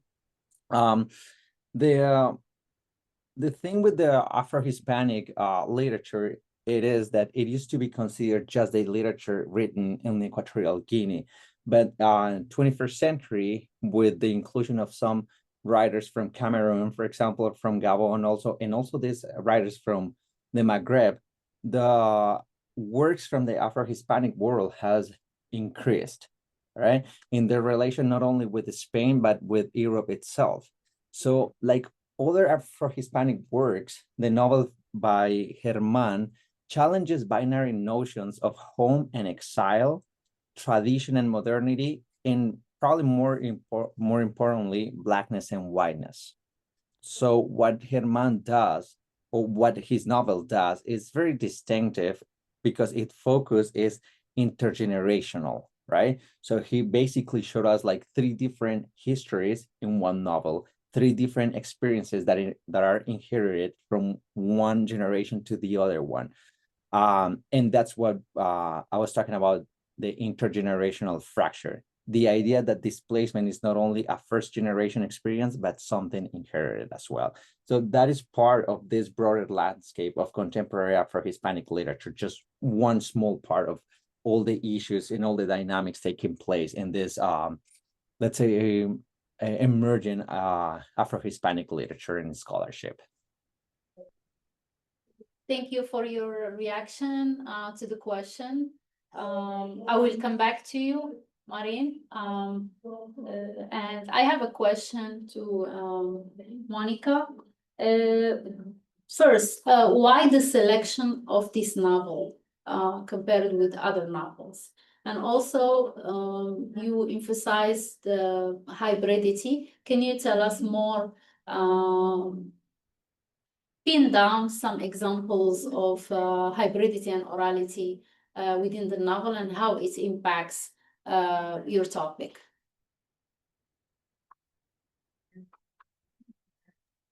Yes, so first of all, as I mentioned, I am particularly interested in working on texts that can be considered anomalies or in some sense provide a different approach to issues of race, belonging, national identity, cultural identity.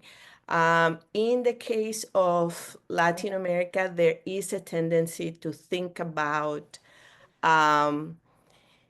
these texts that are either talking about the 19th century or talking about moments in which we have the process of abolition of slavery as texts that dialogue and sometimes even accept the push to have a defined identity, even if it is a made up identity, in order to fit into a model for a national project.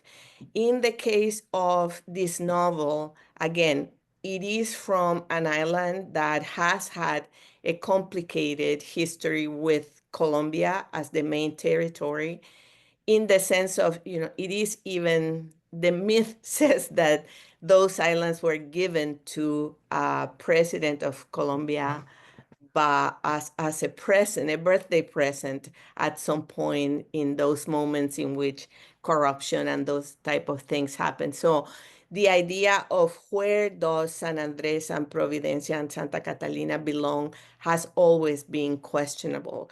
Growing up in Colombia, that territory was always something strange because, again, they don't speak English per se, but they don't speak Spanish either. So it was like that mythical territory that belonged and did not belong to what we were. On the other hand, it is written by a female writer, and Afro-Colombian female writers are not necessarily the best publicized and best known in the country. And finally, I think particularly because of the plot, right? We have a plot in which, if normally other novels that talk about this period talk about the need to define an identity, what we have is two characters that actually construct a story by which being hybrid is what makes them succeed. And they don't go through that experience feeling that, oh no, we don't belong here, we don't belong there, therefore we are like people from the nowhere land. Actually, they define that sense of not belonging anywhere as the place where they actually can succeed and can create a future for the next generations of the Rice Out people. Okay, so they create like a third space that they call it their home or their where all the criteria you mentioned, race, belonging, and this is how they could construct their national identity. Yes. Um, But not as a negative, right? That people would see that if you are in that in-between zone, that might mean that you don't belong anywhere. Actually, what they construct is that belonging in that space is actually what defines their identity. right, and then they are confronted by the perceptions of the dominance culture. But in the novel, actually, what they do is they defeat that perception. Okay, another question. They defeat that. They defeat that, which is pretty much the process. So, can you tell us some signs of spectacular resistance? Some examples of spectacular resistance where they could defeat those within that position or that narrow space, how they could defeat the dominant culture, let's say. Yeah, one of them is language. And it has to do with the fact that, first of all, the Afro descendants who live on the island have actually used language not just as a way to resist, but also as a way to exercise agency, in the sense that the English colonizers who own the plantations and own them are forced to understand and interpret the language that they have created, and it's the result of a mixture of different dialects from the different tribes that have ended up living on the island as slaves. So they don't speak English purposely. They don't speak a language that can be understood by the colonizers purposely. They understand, of course, everything that the colonizers say, but they force the colonizers to interpret what they are saying to them. And what these two protagonists do is a negotiation by which the English woman who arrives engages in a process of learning that hybrid thing, that hybrid language that they have built and created, which is what normally in Colombia we would call papiamento, and it's this Egbo dialect that they have built in there. So I think this is one of the centers by which they overcome and resist what is being imposed by the white colonizer culture on them. Yes. Monica, I would like to ask you a question. Like, now that you're talking about language, as a Colombian myself, because I'm Colombian too, right? I was just wondering, like, you were talking about language, and you were saying, I mean, I've probably been in San Andres just once in my life, long time ago, but recently, like very, very, very recently, a friend of mine went to San Andres, and this person was just actually describing, like, in terms of language, how sometimes it's hard for most Colombians outsiders to understand what's going on. So you just pointed it out, saying like it's not English per se, but it's not Spanish either, but they do know English, they do know Spanish as well. They just choose to use their own language, let's put it like that. So I was wondering, like, in literary terms, how is this portraying the novel, how it is used by the author, it is actually used, or how, I don't know, I'm just wondering about, like, terms of language in the novel itself. Yeah, I find that despite the fact it is proposed in the novel, I actually find it is a downside in her writing because she doesn't push too much for it. I mean, she offers examples by which you can see what they are saying. For example, the title of the novel is actually um, an expression that the mother of the main character uses every time someone is facing difficulties. Like, just move on, go on, man, don't give up, right? But it is in broken English, right? It is not don't give up, actually. So she gives us those glimpses and examples, but I don't think the novel pushes for that enough to the point of what you are actually describing, despite the fact that San Andres, Providencia, and Santa Catalina are mainly surviving from tourism. They don't negotiate it to the point that they speak a language that the tourists would feel comfortable with. So actually, they push the tourists to go through that discomfort of listening to this thing that is not what they would listen to, despite the fact that they could speak English or they could speak Spanish to them, which I find fascinating in terms of their racial identity, right? um just trying to make some parallel with the novels that I work on. The, like, the ones that I'm working on right now are some ethnic groups in Africa, you know, especially in West Africa. And some of these writers have opted for using footnotes, you know, whenever they're using, like, specific words from these indigenous groups, trying to help out the reader in some way to understand what's going on, you know, like, without this clarification, it would be like an incomplete understanding of what's going on in the novel. However, I've also found like other novels where they do not use this clarification in the footnotes, and it's just up to the reader to, you know, I don't know, to look it up or to understand, you know, like they just don't go this way. What happens in this novel from San Andres that you're working on? So, the novel is written in Spanish, and then what appears as conversations and dialogues then are presented in this Igbo language that they developed. But again, they are presented as examples of conversations, and they are not dealt with in a way that as a reader, you would feel confused or you would need any particular extra resource to understand what they're saying. So somehow I feel that as a reader, it is facilitated to the reader, that comfortability of understanding those pieces of conversations that are had throughout the novel. Or, she would say that the main character was called Nyandu Boy because he was the son of a white man and a black woman, but she offers Nyandu Boy in quotations as as a term, but doesn't push forward any use of it.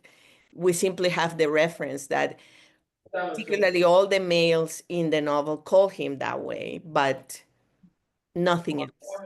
Fascinating, because you were just talking about like how, like in real life, how like regardless of these guys who actually know how to speak Spanish, they choose to speak something else, and they make these tourists go through this discomfort. It's probably the same situation with the reader, right? The reader goes through this discomfort of not knowing what's going on, what it is this, right?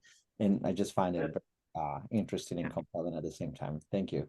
Yeah, so I don't know if that is part of what, a writer from San Andres at the beginning of the 2000s had to negotiate in order to be published, or I don't know. I really don't. Yeah, absolutely.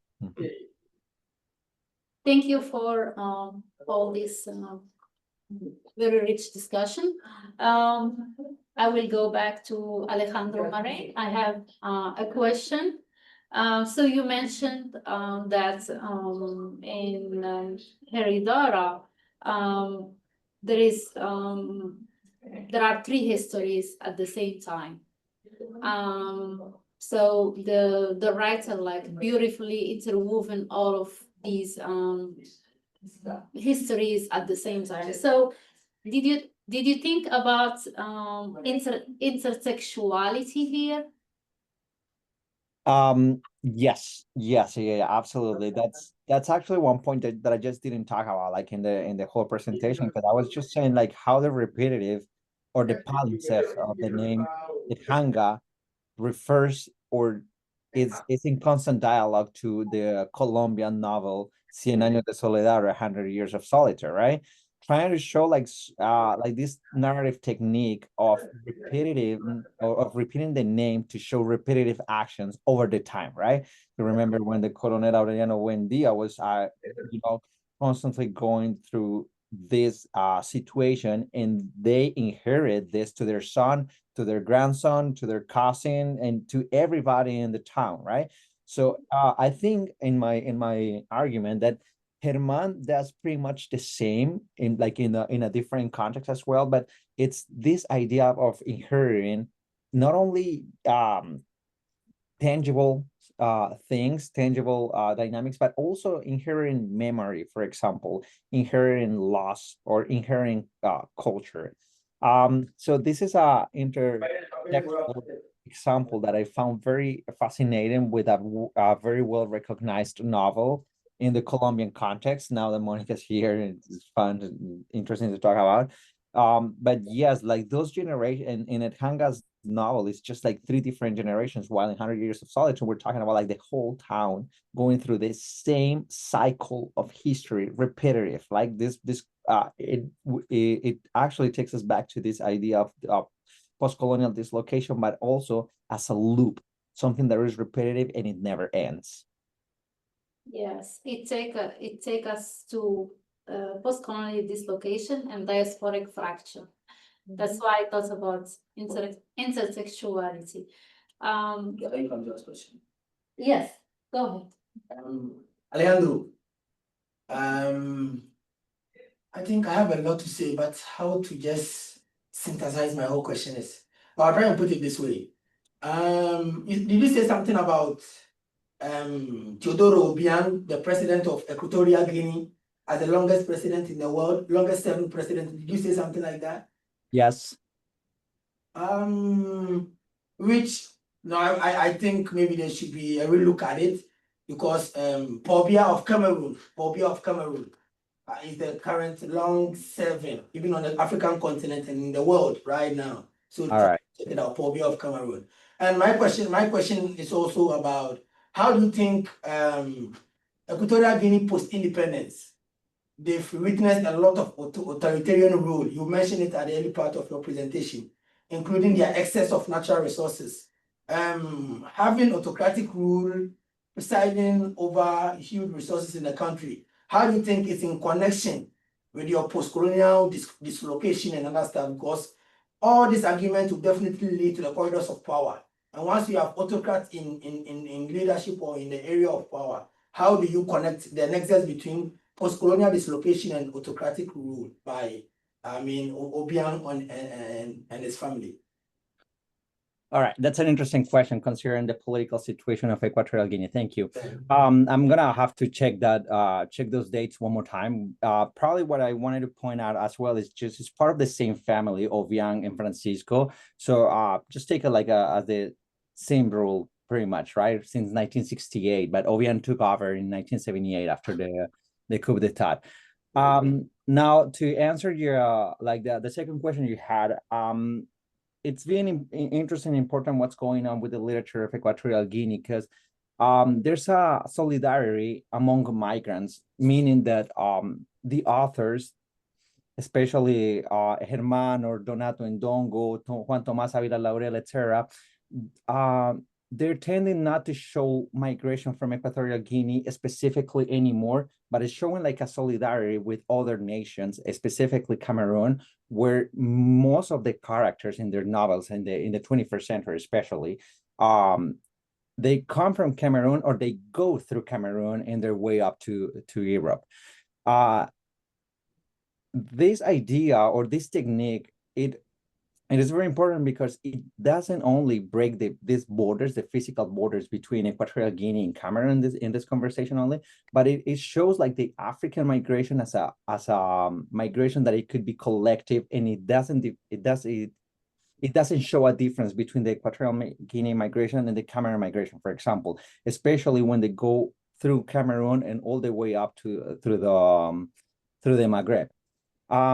Now, in terms of the economy, the exploitation of these gas reserves, it's very important in the context of Equatorial Guinea as well, because since they found them like around the 80s or the 90s, it's been like in control of the government, which doesn't mean that it's a benefit or it has been a benefit to the population as well.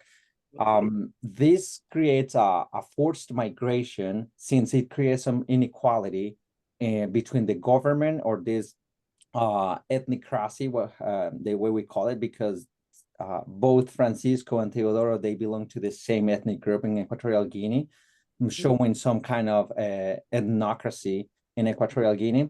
So it aparts this ethnic group from the other groups that are also live in Equatorial Guinea, forcing a migration for this specific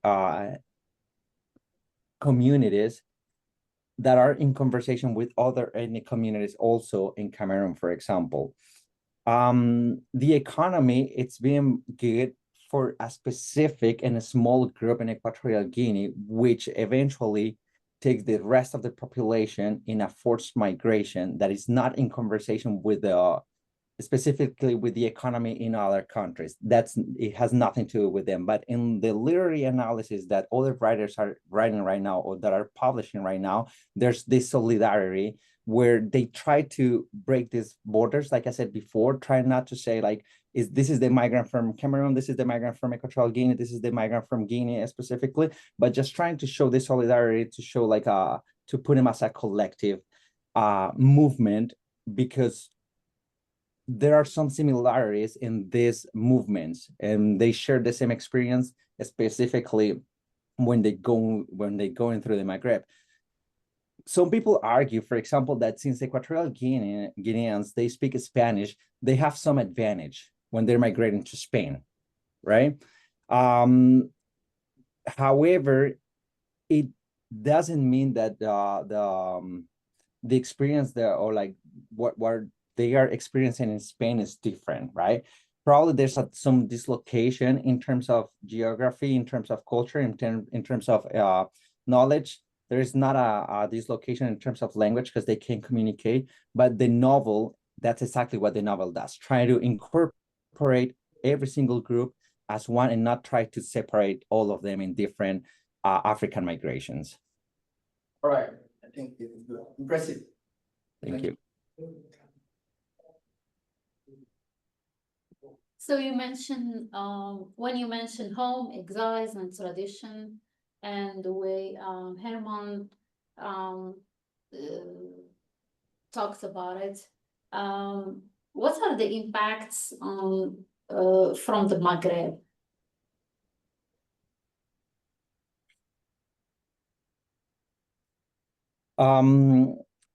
Well, it's just a framework that has been changing since the 1968, when Equatorial Guinea gained independence. Because in the 80s and 90s, there used to be a lot of migration based on exile. You know, migration was pretty much exile. For these intellectuals and the writers who were actually looking for asylum in Spain. However, it has been changing a little bit since the colonial relation of Spain with Equatorial Guinea has been evolving a little bit. It doesn't mean that it's better, but it has been changing. Now, the Maghreb comes into conversation with the evolution of new, or like the inclusion of new writers who are writing from the Maghreb, from Morocco, who are writing also from Sahara, who are writing from other countries. You can see. And they're writing from Spanish as well, in Spanish. So the inclusion of this Hispanophone literature, it doesn't mean that Can you hear him? Oh.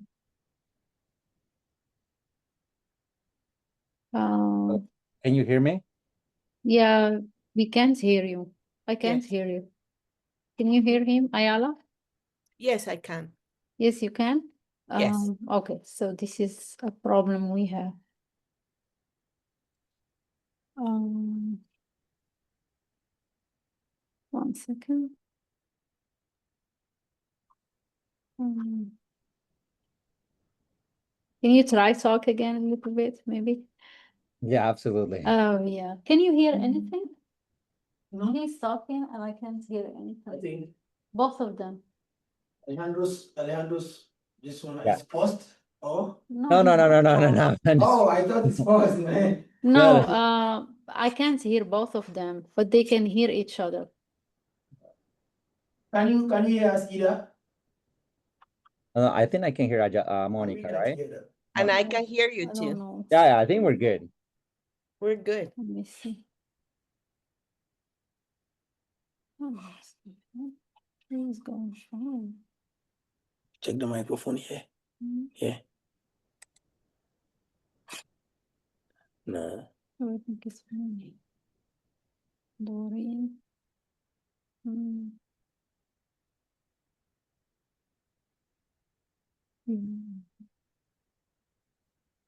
Let me go off sound. Yes, maybe. Just a second. 1 second.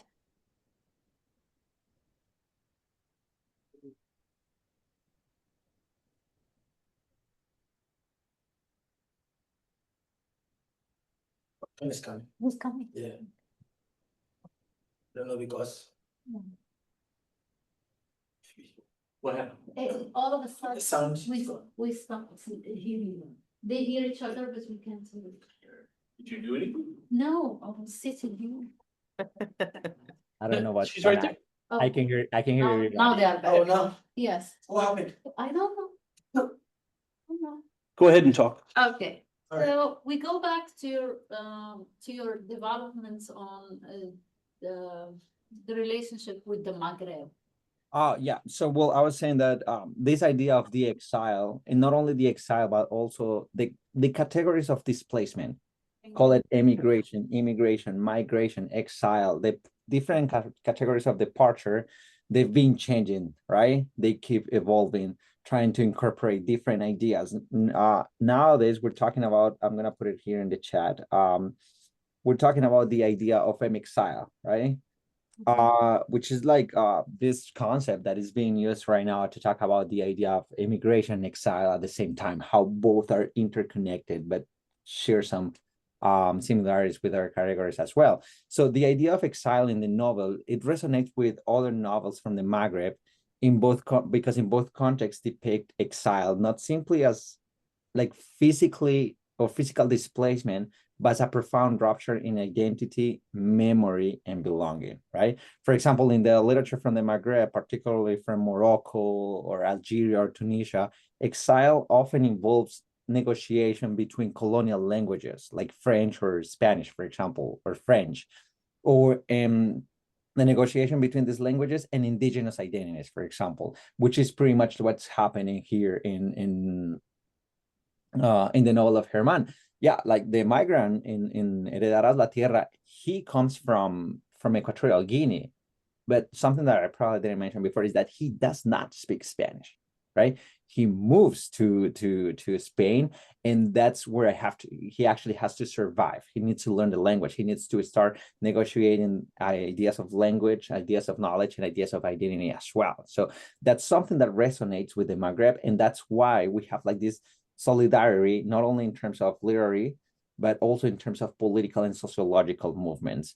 I think that both traditions depict exile as a condition of fragmentation, like the fragmentation that I talked about before, like this fragmentation that is geographically, linguistically, in terms of the indigenous languages, and psychologically, in terms of sometimes the return is seen as failure, okay? Shame. If you return, there's some shame there, okay? So the return is not seen anymore as the final step of the migration, to put it in some African epistemologies. Thank you for your elaboration. That's very interesting. Thank you. We still have room for another 3 minutes. If you have any comments about each other's work or any points you would like to talk more about. Well, not for me. I just gave my comments to Monica. I find it really interesting. We have 2 more minutes if you want to use this time. No, I just wanted to thank you for the opportunity. With these experiences, you never know what you're going to hear, you're going to find. So it's always fascinating to find connections, options to move forward with other things, learning about texts you haven't read or interpretations that colleagues are proposing of their work. So I really appreciate the opportunity. Thank you. Thank you. Do you have any other comments or questions? Good, I'm good. Just cold. Let me see my notes.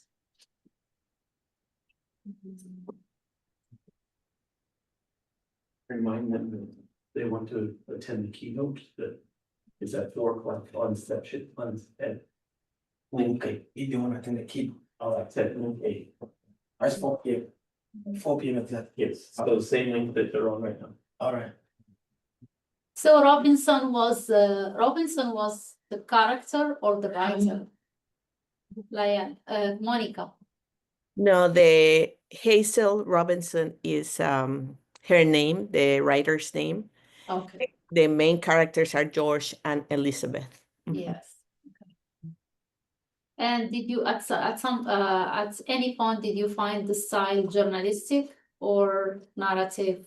I mean, more a novel style. Yes, definitely. It's not even, a chronic. It's really a story that tries to find its way as a full narrative as opposed to. Yes. Well, thank you so much for your work. Thank you for the rich discussion. We came to the end of this session. And thank you so much for the feedback and the observation and Remind them about the keynote, it's 4 p.m. yes, and also there is a keynote. If you would like to join, there is a keynote speaker at 4 p.m. Yes. All right. Thank you so much. for everything. Thank you. Much. Great meeting Thank you. Bye. Thank you.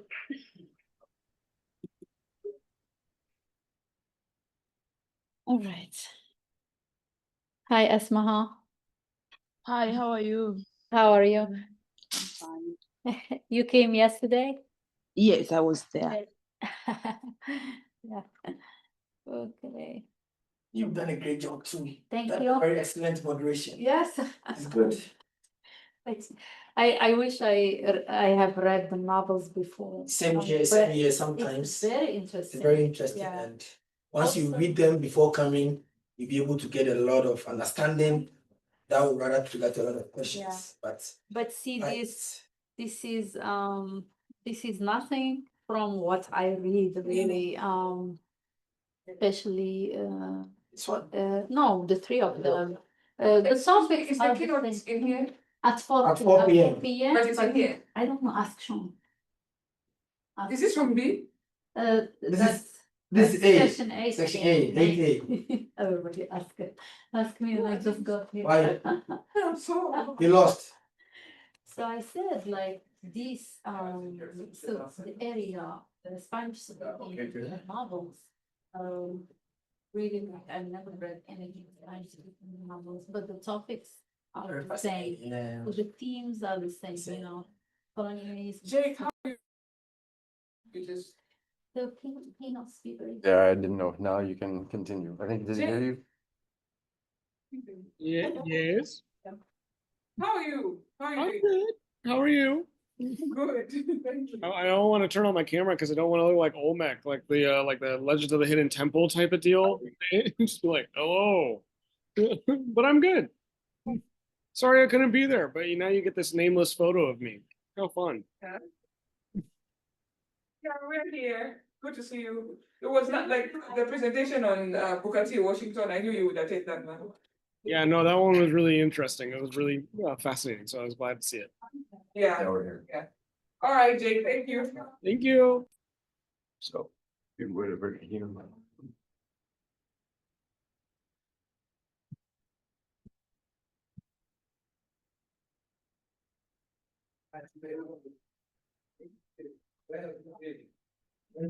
We have 10 minutes, right? Supposed to start at 4? Yeah. All right.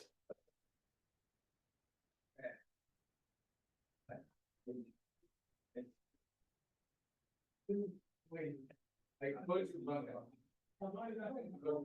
you want to get some food and eat it in front of Jake? But no.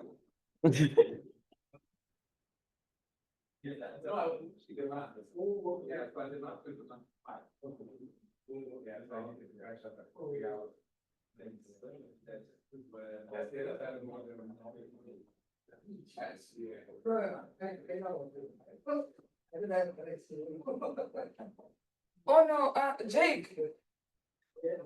Yes. Are you guys having a meeting today? Is it today that you guys are meeting?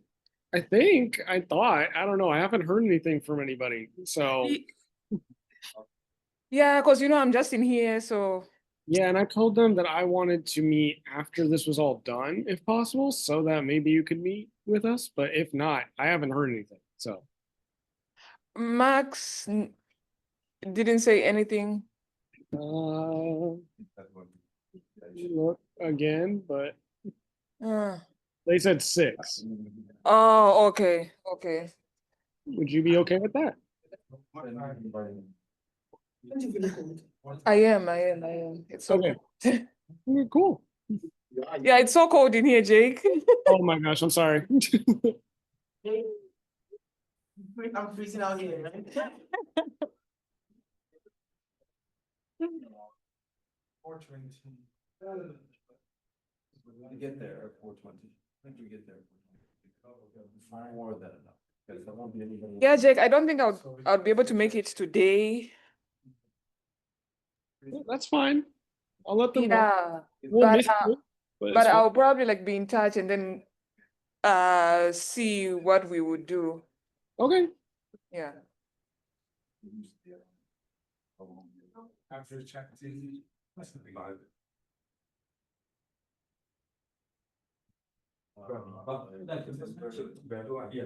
That's boundary coordination for whatever this one is.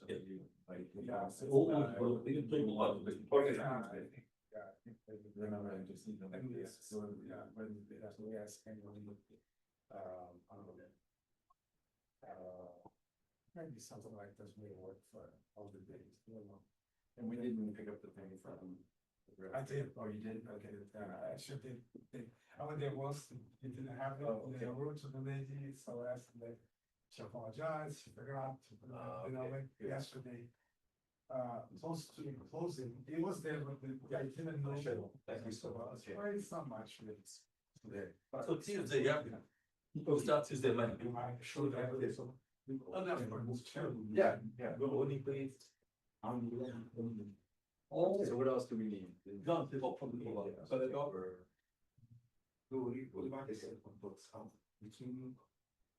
Seven is Friday. Yeah, so I think we're now. 3:30. Don't want to plan. I don't plan wait for the one for we also should show on the like yesterday. Then this is one of the important things like and so 2 other places. All the city with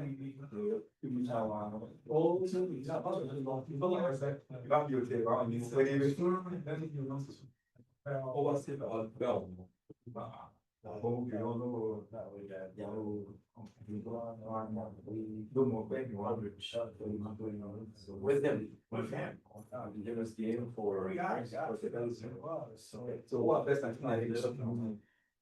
no, but then even kalau what's no shit. And connect no,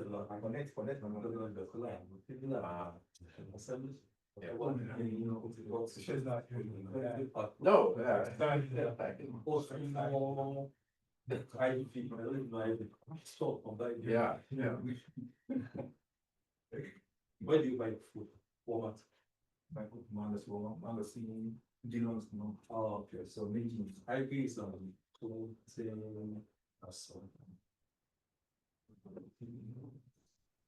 those are 2 mentioned was new.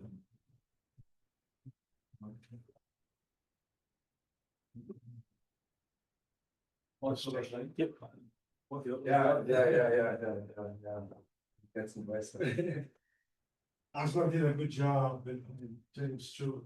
No, the panel was really good. Yeah, I wondered how you paired them together. Okay, yeah. Annie's blended well with that. The guy who did what intended. That's Smith. And then Arajna's had some affinity with, I think. Yes, Smith. Yeah, that's a little bit of serendipity, I guess. Yes. Hard to know sometimes.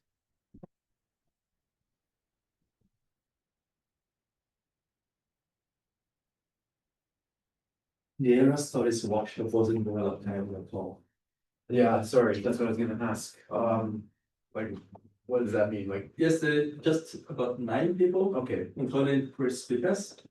So 6 people. I think today just about 5 calls, including 2 speakers and children. Yeah. So they papers themselves did. Yeah.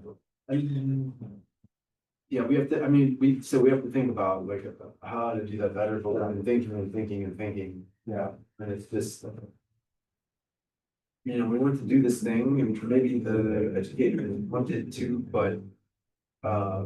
doesn't match up, delivery doesn't match up, supply doesn't match up with demand, and Maybe they want something else. maybe, yeah, and it's the mandate of the program, so it's like we have these programs, but finding people to take advantage of them is like a full-time job. How about taking the program to them where they are? That works too, but then they don't show up necessarily for that, unless you go to like each school, but then finding the time you can do it is difficult, and you know, you don't wanna go to the school. That's the. And so one would have thought the online model would be the best to Exactly. bring more people and. Exactly. But it's a Saturday afternoon, like, you know, and they're busy. Yeah. It's the end of their school semester too. Yeah. We try to do the one in the summer, maybe it will be better attending, but. You know, then I'm very well. So, Did you warm up at all? No, Do you want my coat? I found my sweater. I'm still freezing. Hi.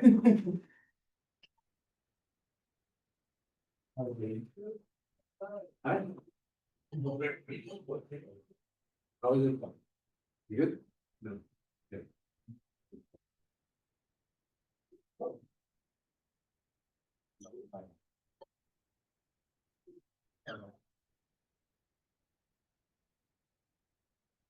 Oh, just asking the session.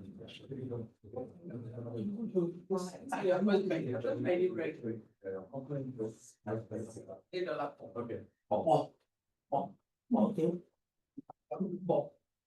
Let's see. Okay. Yeah. I don't know. I also get more. Yeah. I'm not your coach. But not. But it's. I know, what time did you get out? Yes. And you were done by what time? You were, we kept down. It was last, you were nine, they were in the so we must have done like an hour. 15. Most good. They didn't come to my mind. Wow. Yeah. I think it's way too. Yeah, I don't think it's very. It's okay. Yeah. Yeah, tell me you're okay. There's no way that I don't care. Yeah, but you have nothing to offer me, I should care about you.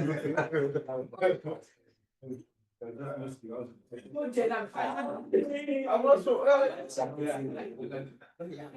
like to move with you. That are cool. We are not cool. What are you saying? I don't know if that is a competition in trust. It's not your coach. Like one that is very. Yeah. Everybody. I want like $1 million in the future.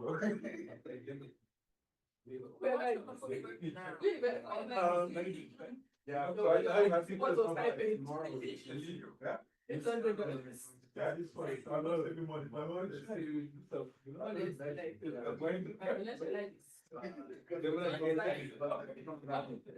Okay, pick up some days. yeah. This is how much when I say go to like we went there Friday. That works for nothing. It doesn't work.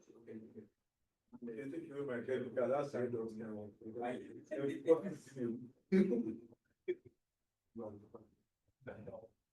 We're just waiting for Drew to sign on. You said morning, you may pass. Yeah. Do that, and you get rolled. Which one? Jake. No. And then, it's Jake. Yeah, and I don't know. It was Sunday, though. Yeah. And then I think so.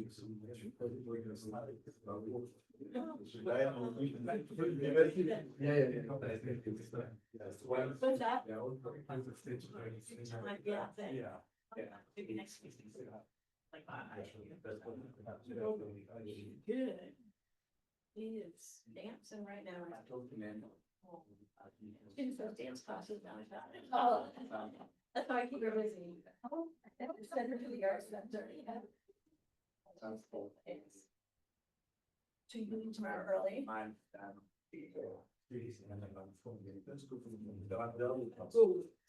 Yeah. There's worse than some.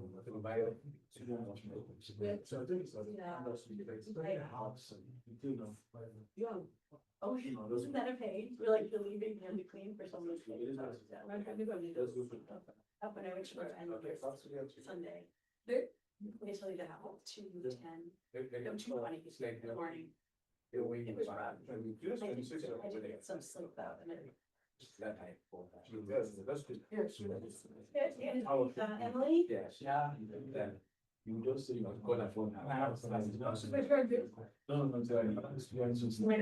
was registration. We did a lot. Yeah.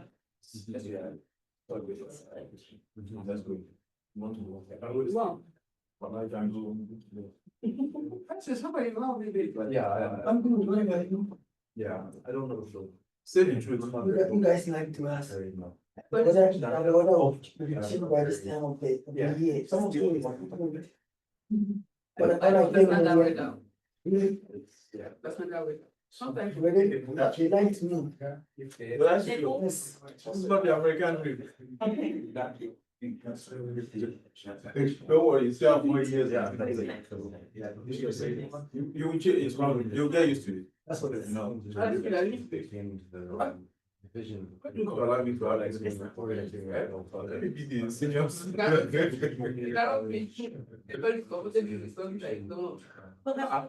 have to get used to it. You know the funny thing.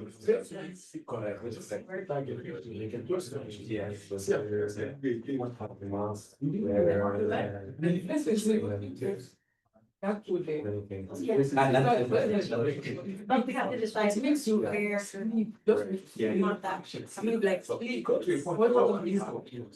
I said, I was not required. Don't touch like this. I wanted to take on it.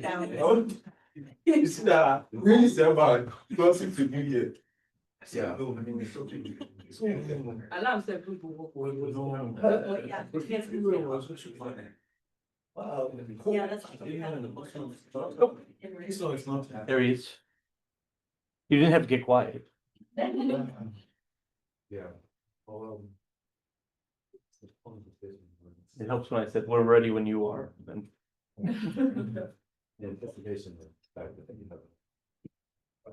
you want to go tell the other, you want me to tell the other people what happens next?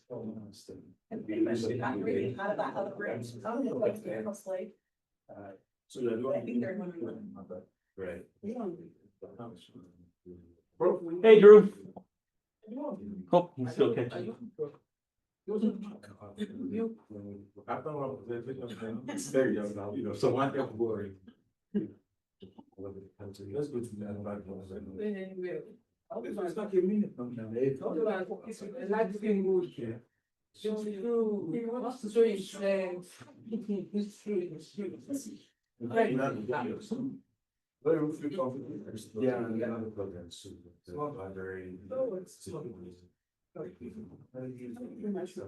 How are you, Drew? You're on mute.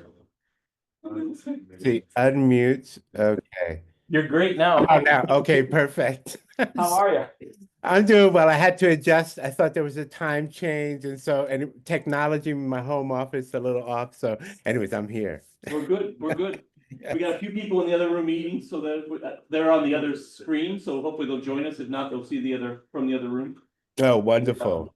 Do you have a PowerPoint, or are you going to just talk? Well, I was just going to talk. Yeah, that's perfect. That's perfectly fine. Okay, wonderful. Let me just see here. Let me change the view so we make you big, Drew. Oh. It's great to see you, Drew. Likewise. I'm very happy to be here. Yeah. Well, we've had 3 days of a very long conference. Oh, wow. We keep saying 2 days, but I say 3 days because we started for the first day. We had graduate students presenting. Okay. And then we've had 2 days of the global Africa part of it. So even though the graduate work was global Africa in many ways too. So we're excited about your talk. Oh, well, thank you.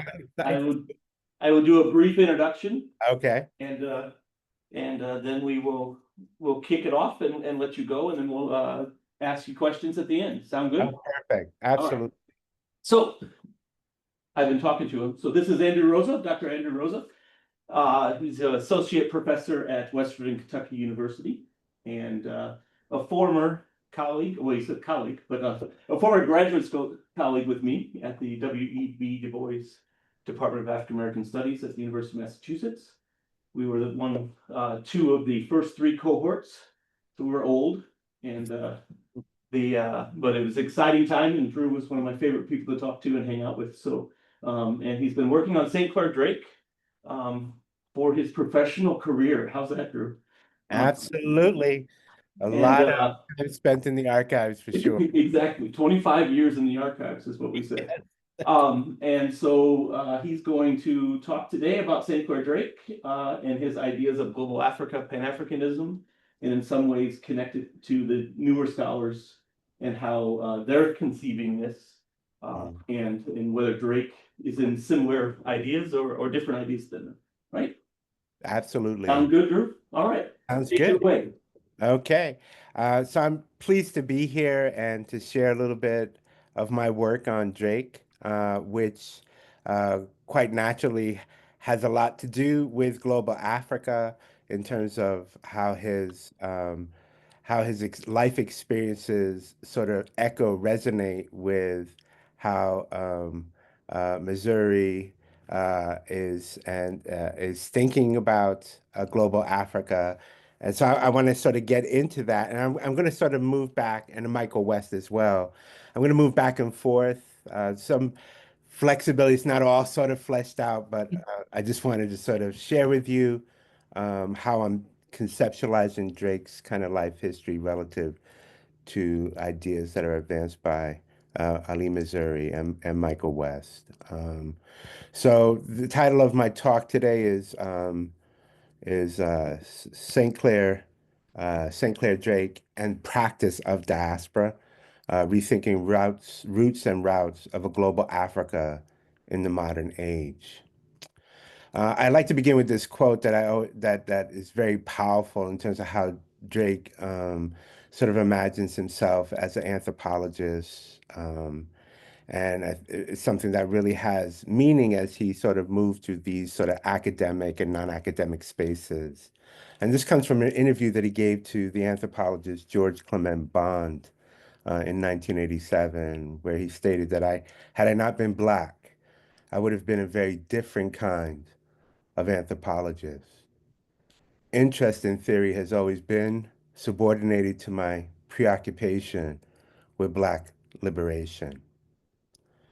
So St. Clair Drake, the eminent scholar, activist, a member of the founding generation of US-based African studies and Black studies departments, often found himself toward the end of his life trying to make sense of the full international scope of his varied scholarly and activist pursuits, and indeed the similarities and differences within a worldwide Black experience that preoccupied much of his attention. Perhaps best known as co-author with Horace Caton of the classic study of the Southside Black community of Bronzeville in mid-century Chicago, Black Metropolis, which was published in 1945, Drake's career as an anthropologist was synonymous with liberation struggles throughout the Black world in the 20th century, and his close associations with the likes of novelist Richard Wright, the Trinidadian-born activist intellectuals George Padmore, C.L.R. James, and the future president of the West African nation of Ghana, Kwame Nkrumah, just to name a few. In their totality, Drake's published and unpublished works represent a sustained meditation on the productive tension between scholarship and activism, and offers as a way to consider the scope and contours of a global Africa in the 20th century, one which broadly comprises what both Ali Missouri and Michael West historicize as a dynamic range of interactions and interconnections between Africa and the world, and more particularly demonstrates the way in which populist struggles waged outside of the academy inform the production of knowledge essential to liberatory struggles worldwide. While space and limitations preclude a comprehensive treatment of Drake's prolific and multifaceted career, my goal here is simply to suggest ways in which his involvement in the U.S. Black and Pan-African liberation movements influenced his subsequent African and Black studies research projects as one who worked both within and outside the system to achieve change. In fact, while most closely associated with Black Metropolis, for which he was the principal author, Drake's life and meaning for a global Africa was moved well beyond the publication of this pioneering work in local history, urban sociology, and community and spatiality studies. During the early 1960s, for example, Drake ran a teacher training program for Peace Corps volunteers to assist with the expansion of Ghana's elementary education system. Back in the States, after Nkrumah's overthrow by a military coup in 1966, he advised activists in SNCC, by then the most radical among U.S. civil rights organizations due to its embrace of Black power, its support of third world revolutions, and its opposition to the war in Vietnam. Drake also spoke and published widely on the burgeoning African and subsequently Black studies movement, and played significant roles in their institutionalization within the U.S. Academy. Even during the Black Metropolis years, before ever stepping foot in Africa, Drake's sensitivities to the land struggle in Kenya and his relationship to Africans like Mbuyu Konanji and Mugu Gathuru colored his view and activism against efforts by the University of Chicago to raise Black homes in Southwest Hyde Park, noting how he suddenly realized how the Kikuyu felt in their struggle to get their ancestral lands back in the highlands. Though always on his mind, Drake's eventual path to Africa and to the transnational dimension of his activism and scholarship ran through the metropole of colonies in the British Empire after the Second World War, and along routes that map his intellectual development and the rich and integral place of London and the United Kingdom generally in the Black world nexus. Taking a necessarily circuitous biographical journey, I traced away the ways that Drake traversed and in and of himself came to represent the global Africa. His experiences point to the long array of cultural and intellectual exchanges wrought by the Atlantic slave trade and the varied contradictions produced by the exclusion of Black scholars from a 20th century segregated U.S. academy and society. Drake's international career spanned over 40 years of Black American, Anglophone, Pan-African, and Black diaspora struggles, and marks him as among the first Black scholars to integrate mainstream universities. Drake joined Roosevelt University in Chicago in 1946 and eventually Stanford University in 1969 to respectively establish their departments of African and Afro-American studies. At every stage of Drake's career, the politics of knowledge production remained a central concern, along with other pioneering Black scholars who embarked on the uncertain course of graduate study during the interwar years. Drake endured the difficulty of taking up the study of Black life and, by extension, a global Africa as part and parcel of his commitment to Black liberation. This resulted in his often being denied funding by white-controlled institutions on the pretext that as a Black scholar, he could not be objective. Drake's understanding of what it meant to be a Black scholar seems highly relevant in the current moment, as anti-DEI initiatives seem to be undermining the presence of Black studies, African studies, women and gender studies, and area and interdisciplinary studies generally in American higher education. That such initiatives correspond to the challenges of failing educational institutions, declining enrollments, limited access to higher education, drastic social inequalities, and rampant police misconduct and violence in the wider society, at least merits consideration of Drake as one who consistently wrote against empire and the polarizing ideological and social apparatus that served to maintain it.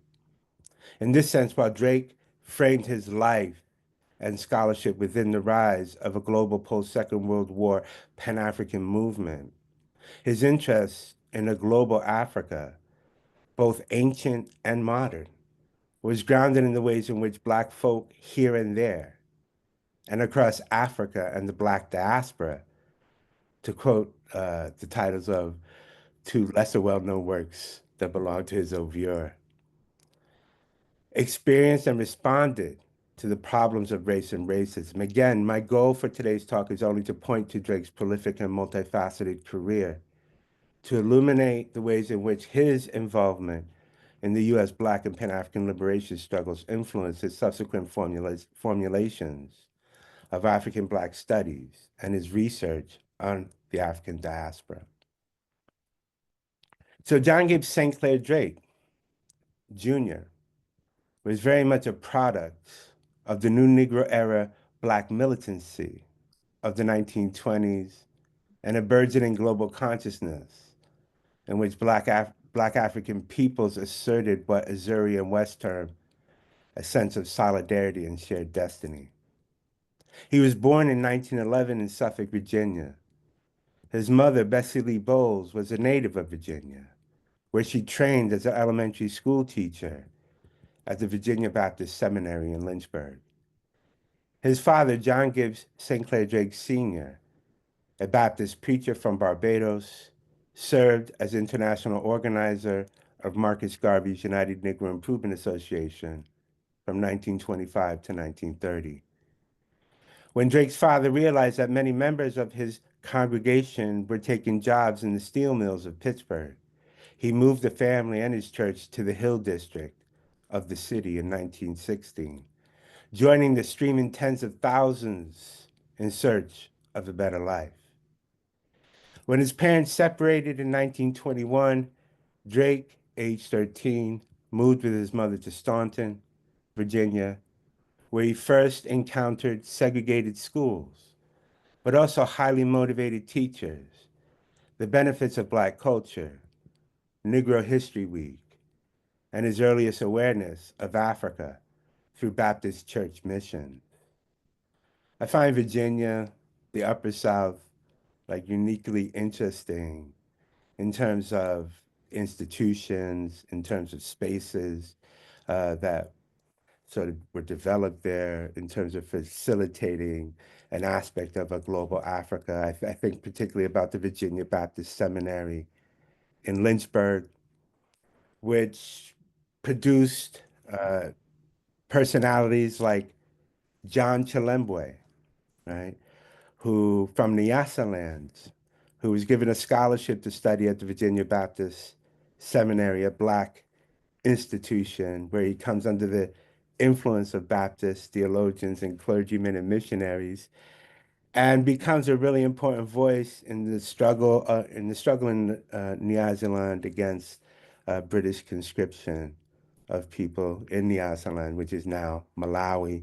Virginia also introduced Drake not only to John Chilembwe, stories of John Chilembwe and being connected to the seminary, but also people like William Henry Shepherd, right, who was active in reporting on atrocities in the Congo under King Leopold II, and was because of his activities briefly imprisoned, but he was an important sort of doorway, early doorway for Drake to Africa. Drake also attended Hampton Institute, now university, during a transformative moment in that institution's history, and where he first encountered Allison Davis, a Harvard-trained Black American literary scholar who had decided to retrain as an anthropologist. It was Davis who first convinced Drake that anthropology, and particularly social anthropology, offered greater opportunities than literary study to advance the race and effect change. Upon his arrival to Hampton in 1927, Drake took part in a student strike, shutting down the school for a month in protest of a white administration's appeasement with Jim Crow and its patronizing treatment of students. The student demanded increased Black representation on the faculty and administration, Davis was one of only a few faculty members at Hampton who supported the rebellion. Davis's article, "The Negro Deserts His People," was a denunciation of Black middle class complacency and apathy. And for Drake, it helped to solidify his identification with the plight and struggles of the Black masses. Equally significant was Davis's influence on Drake's decision to pursue training in anthropology. So when I'm thinking about this idea of a global Africa, I mentioned the Virginia Baptist Seminary in Lynchburg. I also see Hampton as a critical space for facilitating diasporic, uh, important diasporic interactions. And there's a lot of wonderful work that could probably be done on this. But while he was at Hampton Institute in the late 1920s and early 30s, that Drake first encountered Mbuyu Konanji, who was there on a scholarship. And so it got me to think about like historically Black colleges and universities as they become critical spaces for diaspora making. And along with the missionaries of the Virginia Baptist Seminary, they also introduced Drake to Africa in the early 20th century. And he and Konanji become fast friends. Drake often recounts about how he would help Konanji draft letters that would be used by his father. Konanji's father was a Kikuyu chief, and those letters would be used to protest the land grab of the British colonial settlers in Kenya. So Drake, very early on, sort of developed a sensitivity to Kenya while at Hampton in the 1920s and sort of developing these diasporic interactions and relationships. So after graduating from Hampton in 1931, Drake attended Pendle Hill Graduate School, which was run by the Quakers, graduate school just outside of Philadelphia, designed to train social organizers, movement people. And Drake was the only Black student out of 18 in 1931 enrolled at Pendle Hill on a scholarship.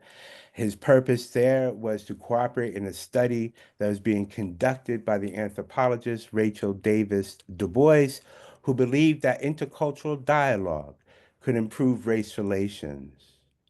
Drake visited Quaker secondary schools throughout the region, giving talks about war, peace, and race relations. He was also outspoken about discriminatory segregationist policies that Quaker schools in Cambria, West Virginia, adhered to, and saw it as a contradiction of important kind of principles.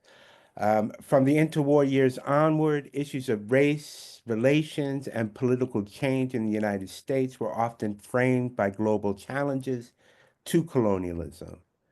Drake recalled discussions at Pendle Hill over whether Gandhi's techniques of nonviolence might be applicable to resolving racial conflict in the United States, the Scottsboro case, Angelo Herndon, the role of the Communist Party in halting the judicial lynching of 9 Black youth in Alabama, falsely accused of rape, served to fuel Drake's interest in communism and socialism.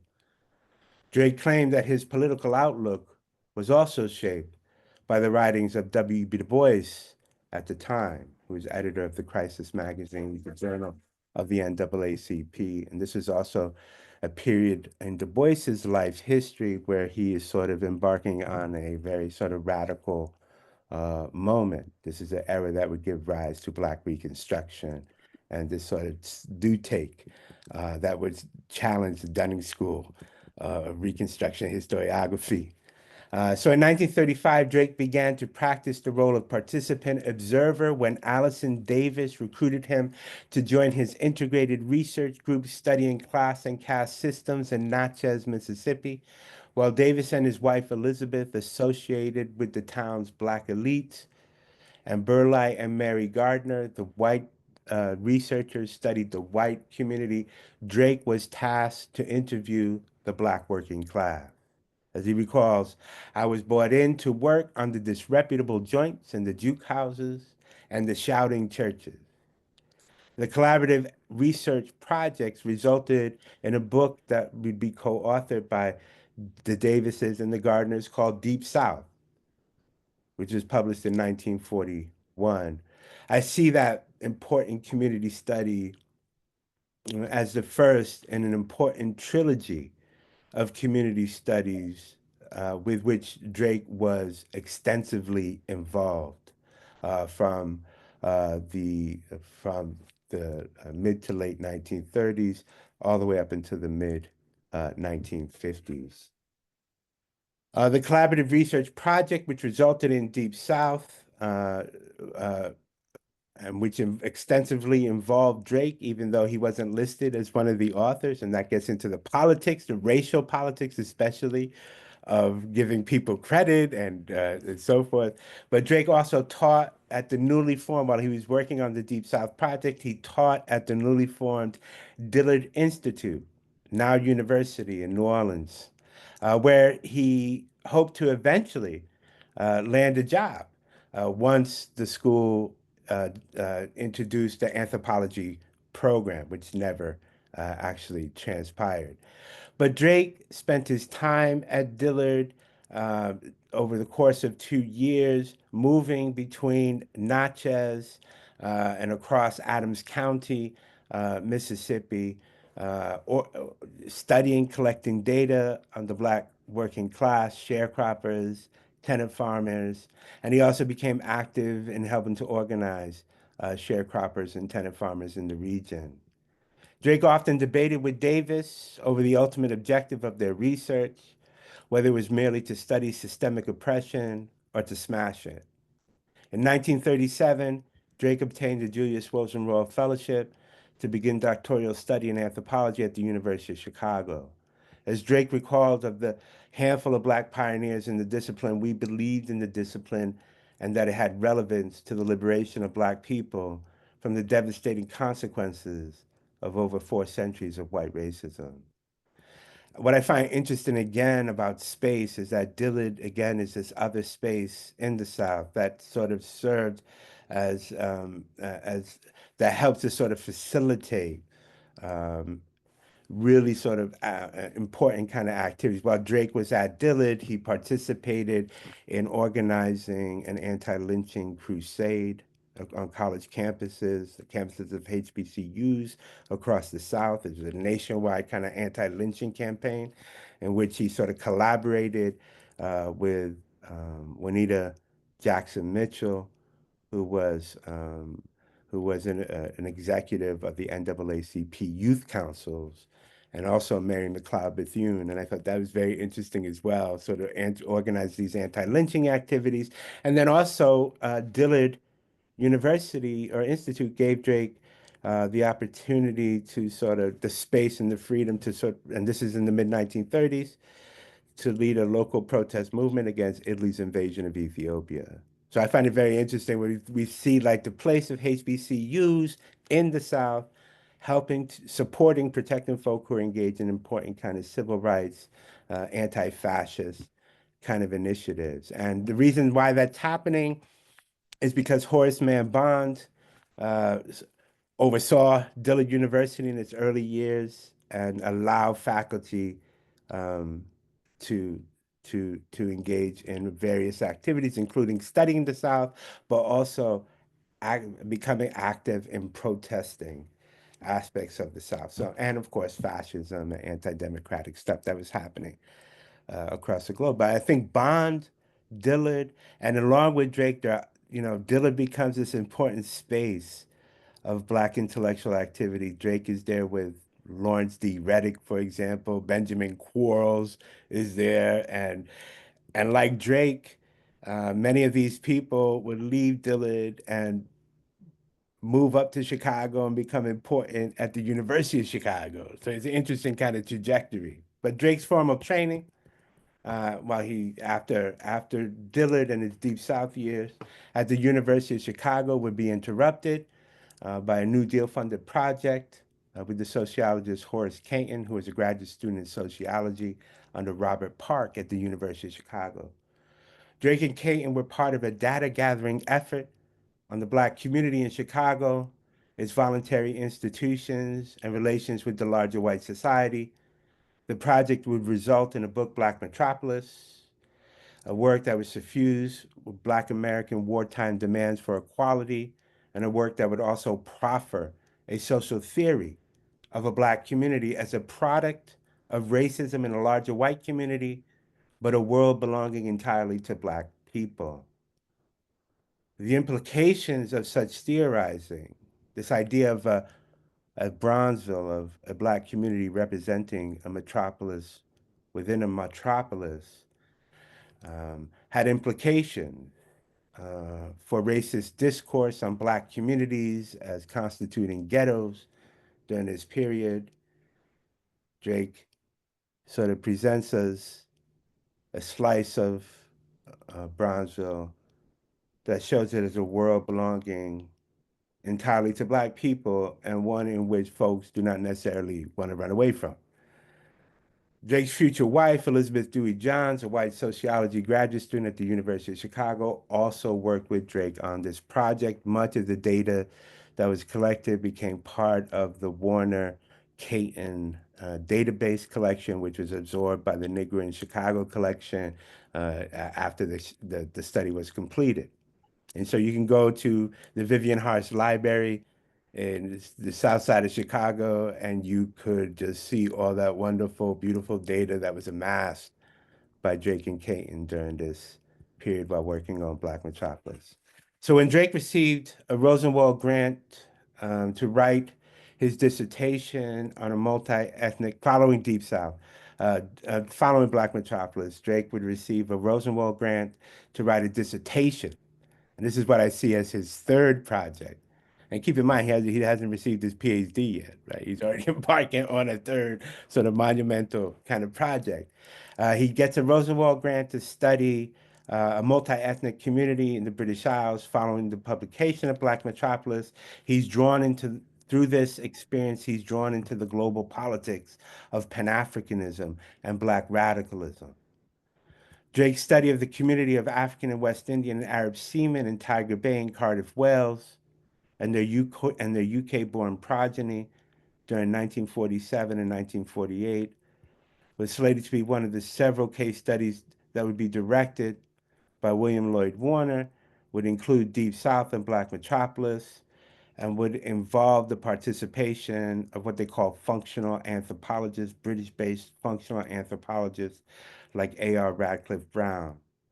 And this would provide the basis for like this comparative global study of race, ethnicity, and social stratification as represented by this trilogy of work. It would transform, Drake's dissertation would literally transform his scholarly and political agenda. As he explained himself, during my field work in 1947, I was introduced to a number of Africans who had participated in the Fifth Pan-African Congress of 1945, including Nkrumah from the Gold Coast. I became aware that important developments were impending in Africa, and my interest shifted from community studies to macroscopic problems in political anthropology, especially the Pan-African movement. Drake's interest in Africa and his membership in the Brotherhood of Anti-Colonial Activists was founded on youthful experiences, his early exposure to Garveyism and the British Empire. He had spent a year in Barbados, for example, traveling with his father throughout the Caribbean when he was 11 years old. He was introduced to the idea of Africa through, as I mentioned, Baptist missionaries, and then, of course, through his association with African students studying at Hampton in the mid-1920s. And so this sort of builds on those earlier interactions, childhood interactions, as Drake describes them. Drake's mature interest in Africa and internationalism evolved in a London-based Pan-African zone. There, Drake forged friendships with high echelon activists in the Pan-African movement, many of whom, like his old friend Koonanji, were destined for renown as political leaders of independent African states. Drake looked up to the Trinidadian activist George Padmore in London for background information on the gamut of Pan-African and left-wing organizations in Cardiff. Drake also made the acquaintance of Jomo Kenyatta. Jomo Kenyatta was, in fact, Drake's roommate along with Konanji while he was carrying out his dissertation research in London. He also became acquainted with C.L.R. James, the West Indian Harold Moody, who organized the League of Colored Peoples in England, the Ghanaian T. Ras McConan, who was a little entrepreneur in England. He had a bookstore, a restaurant, and he gave a lot of money to Pan-African causes, and would be so inspired by sort of Pan-African activism during this period that he would change his name. I forget the name escapes me right now, but he changed his name to T-Ras McConan, just sort of as a reflection of his movement into this sort of 1935 pro-Ethiopia, Haile Selassie kind of orbit. And so, and of course, he would connect with Nkrumah during this period. Later, while doing applied research in Ghana, Drake would continue when he eventually moves to Ghana in 1955. He would continue doing these kind of these studies of various state-run projects in the interest of helping to develop Ghana. So like studying nudity in Tema or the Volta River Project. These are kind of works that Drake would like move into, all part and parcel of his efforts to support state building, to support the initiatives of Nkrumah, the cause of Pan-Africanism. And so that's sort of like where his talents would be sort of directed in the 1950s and early 60s. Drake worked closely with Nkrumah and Padmore during the 50s to defend the Ghanaian government and its objectives of African liberation and continental unity to Western audiences and against the politics of the Cold War. For the Chicago-based Ebony magazine, Drake authored an unsigned article on discrimination against Black people in the United Kingdom. He also, as a result of his sort of movement through the London-based Pan-African zone, Drake committed himself to facilitating, bringing African students to the United States to raise money for scholarships so they can pursue degrees and go back to help lend a hand in the Pan-African project of an independent Africa. And this is before, you know, the student airlifts period of the Kennedy administration. Drake and this sort of Pan-African zone are sort of thinking about how to support, finance their endeavors.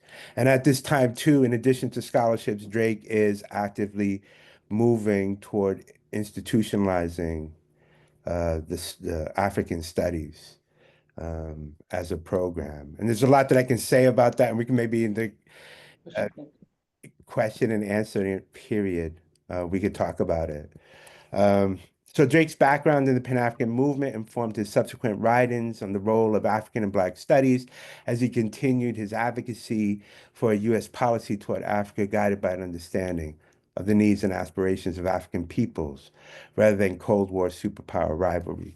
Another key project Drake saw it was to historicize the study of Black Americans within traditional disciplines. To that end, Drake reflected his place as part of a genealogy of path-breaking Black American anthropologists who envisioned a symbiotic relationship between research and activism. My attraction to the field had roots in a utilitarian goal, he wrote. How best can anthropology aid in dissipating stereotypes about Black people and eliminating errors based upon confusion between biological and environmental factors in the counting of observed racial differences? Drake was strongly influenced by Karl Mannheim's theory of the sociology of knowledge, which, as he put it, provided a rationale for an activist role in social issues. Not only did it express commitment to values, but praxis. It also had epistemological function. Drake's accounts of his and other Black scholars' relationship to anthropology made the case for their unique contributions to the discipline challenging those who viewed activism as antithetical to disciplinary tenets of science, which relegated Black scholars to the margins of the field. I think Faye V. Harrison, a student of Drake's at Stanford University, really historicizes this moment and this generation of intellectuals really well in her book, Reworking Anthropology in the Global Age, and also the work of people like Jerry Gershonhorn, who's written extensively on Melville Herskovits and his place in African studies, particularly in terms of stonewalling the involvement of Black Africanists in the field is really important to sort of read in that regard. So Drake and the pioneering cohort of Black anthropologists trained in the interwar years warned to anti-racist implications of the discipline. No matter how conducive, however, anthropology may have been for discrediting racism, Drake's mentors at the University of Chicago could not have been as compelling a model for applied research as George Padmore. In an unpublished essay, Drake provided an indelible sketch of his mentor. Since his break with the Communist Party in the mid-1930s, Padmore had cultivated a multitude of international political contacts and a network of African nationalist leaders and African American and West Indian allies in his struggle. While Drake was in London, it was Padmore's Cranleigh Street flat that was an important destination for African activists and students who were moving through London and visiting. People from the United States, the Caribbean, they came to Padmore and for tutorials in Pan-African history and practice. Drake recalls sessions in which Padmore rapped to him, sharing his political philosophy that he pounded into the ears of Nkrumah and all young Africans and Afro-Americans and West Indians who would listen. Padmore would tell them to read and study Marx, Lenin, Engels, Trotsky, and other Marxian theorists, and to interpret and apply their writings in accordance with the needs of Black peoples. As Padmore would say, ideas don't know no color. Black men would be stupid not to learn from them because they're white. Padmore advocated studying the organizational methods of the Communist Party without necessarily joining them. And this is something that Cedric Robinson, if you read Black Marxism, he does a good job of accounting for Padmore's sort of anti-communist Marxian or communist sensibilities. Newly independent African and West Indian states should organize themselves as socialists. Capitalism, Padmore told Drake, was useless, outmoded, unjust. Black exploiters should not be allowed to replace white ones. Federate the West Indies, unify the new African nations. If such unity were not achieved, a lot of little Black banana republics would result. So one surmises that Drake's firsthand account of Padmore's views tells us a great deal about Drake's own political outlook. Indeed, by emphasizing Padmore's non-racialism, his belief in the utility of Marxist thought, Drake impugned separatist expressions of U.S. Black nationalist ideology that rejected Marxism on crudely racial grounds as a white ideology irrelevant to the struggles of Black Americans. As an elder statesman of the African and Black studies movement, Drake was continually immersed in the project of shaping Black American, Pan-African, African and Black studies discourses from both within and outside establishment settings. Let me see here. By memorializing Padmore's non-racialist vision, Drake affirmed the international ideals that were fundamental to him. Such ideals were likely reinforced by his encounters with Black separatism, ideological schisms among nationalists and Pan-African Marxian activists, as chair of Stanford's Afro-American African Studies Department during the turbulent 1970s. So following his time in Ghana, and I think this is so critical, I'm just going to sort of abbreviate here. Following his sort of sojourn in Ghana, and I think Kevin Gaines does a good job in his book, Expatriates in Ghana or Black Expatriates in Ghana. I forget, it's been a while. But in terms of like historicizing this moment, and sort of speaking to the significance of Ghana as this important incubator of like Pan-African activity that attracted a broad cross-section of folk from across the Atlantic world and across the continent of Africa to sort of put forward and to move forward the larger Pan-African project of creating, harkening back to Garvey, a United States of Africa, if you will. So I will say this, so I'm not going to go extensively. So following this period, Drake, in 1966, after Nkrumah is overthrown, and Drake is sort of on the front lines, sort of engaging in this public kind of debate with the U.S. State Department and their role in sort of trying to sort of push backwards all of these sort of Pan-African kind of initiatives. Drake, unwilling to sort of continue in Ghana under military rule, returns back to the United States.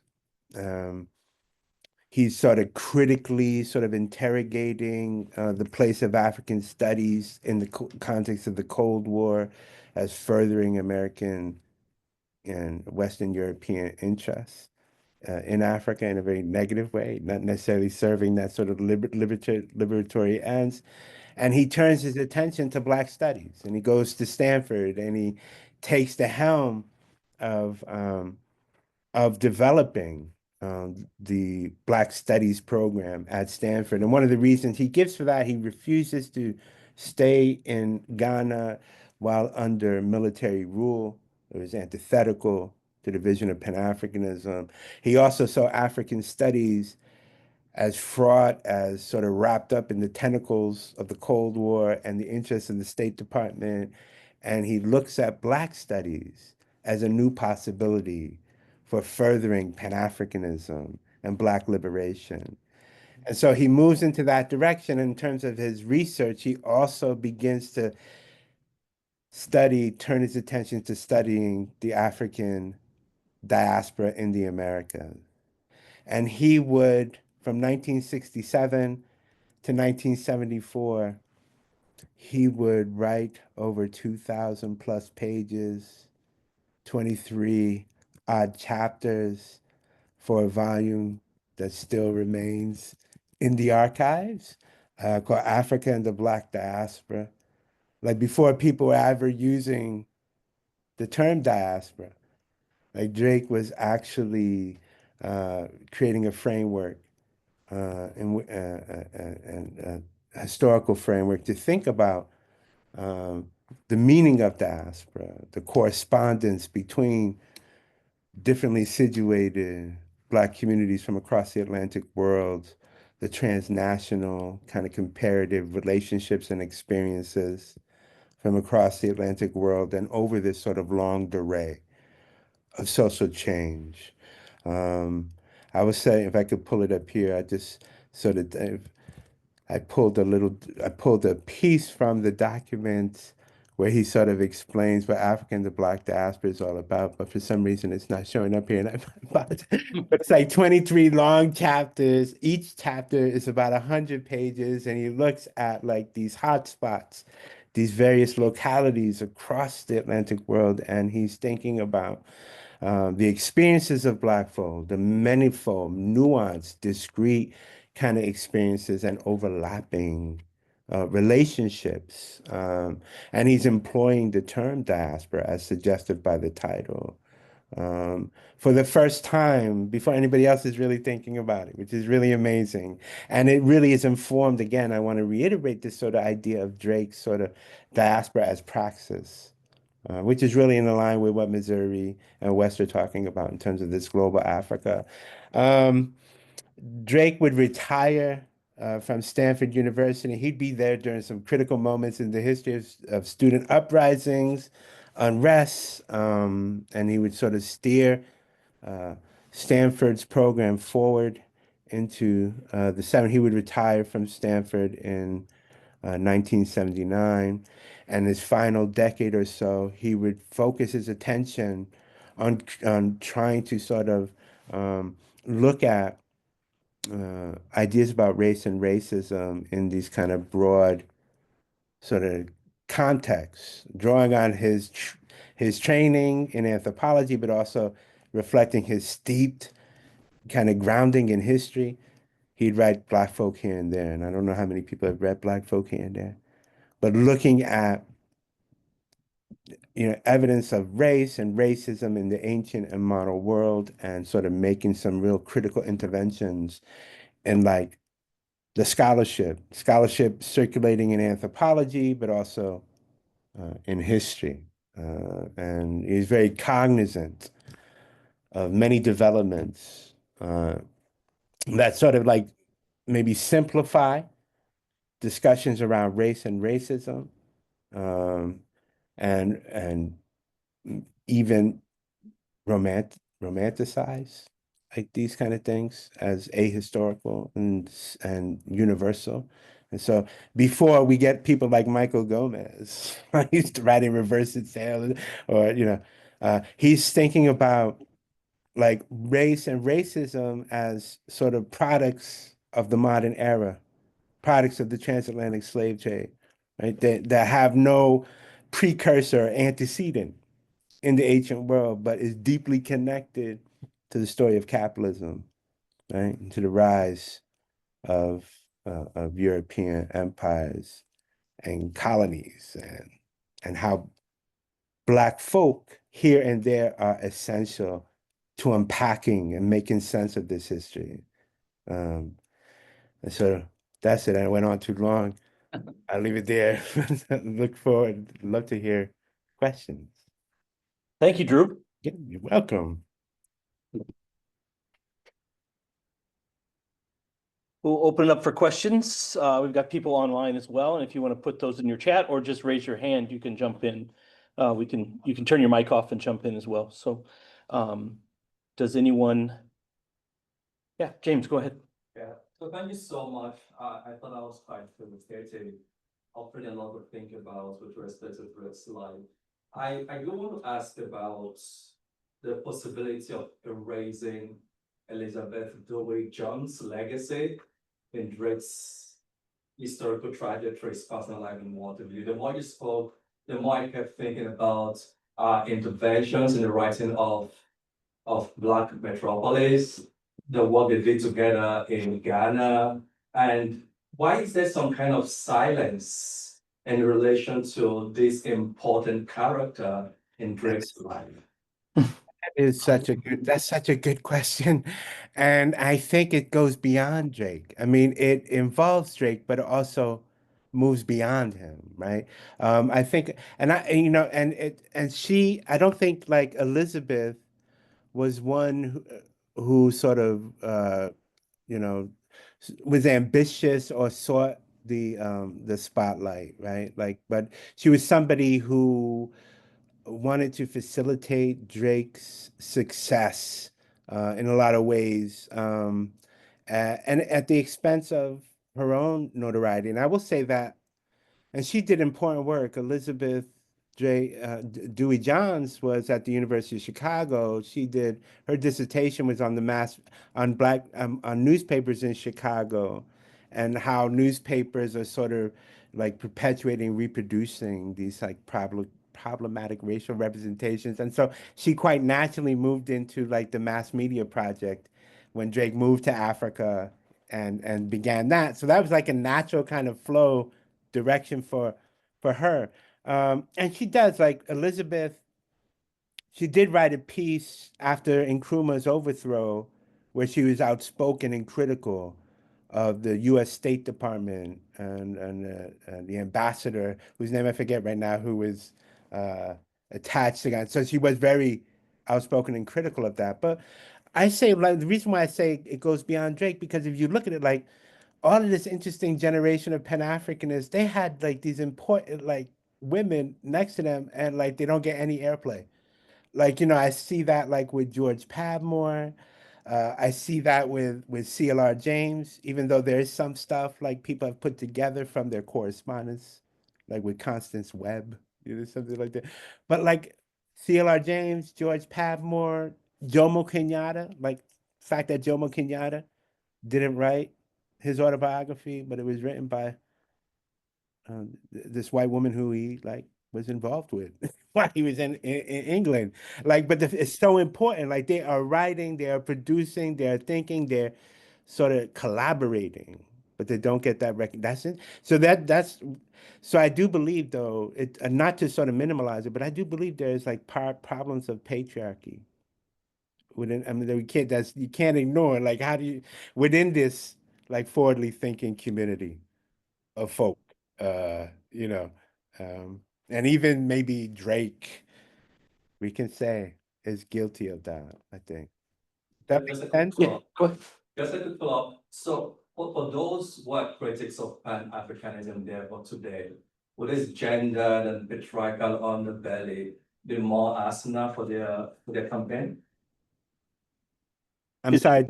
Is it more of an arsenal for their campaign? The people that are saying that and that are anti-Pan-Africanism and they talk about the patriarchy and that type of stuff, right? That's what you're saying. Yeah. And does it become more for their arsenal if they start bringing up those stories? Like it humanizes folk. I don't see it as arsenal. Like, it's sort of like it's very revealing of the limitations of folk that in a very humanistic way. Like, I like Drake like suffered.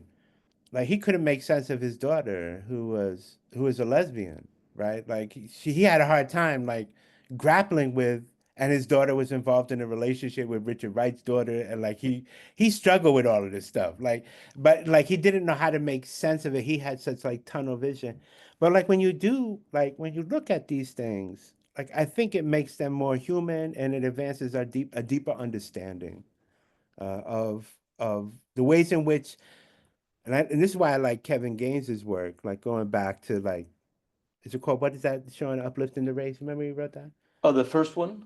Yeah, racial uplift ideology, and like how Yeah. ideologies and around like liberation at the same time can reproduce like hierarchies, right? That like in which the most marginalized, particularly within the African American community, are like struggling and coming up against. Right? And that's another thing. Like so, like that's why I like Sadia Hartman's book, Wayward Lives. Anybody ever come across that? Really? Yeah. Right. Disciplinary. Like she talks about like all this kind of like research that these progressive social reformers and like, these, like Du Bois drew upon in the 1920s and 30s to talk about the Black poor and the underclass and the dispossessed. Like they're like fraught with like this kind of framing that is like really dehumanizing to the poor and to the women who are living in these kind of like margins. But I think I embrace that stuff. Like I think that like being honest with this history, also, being honest with the very real fact that there is patriarchy that operated within these movements. Does that make sense? I don't know. And yeah. Anyone else?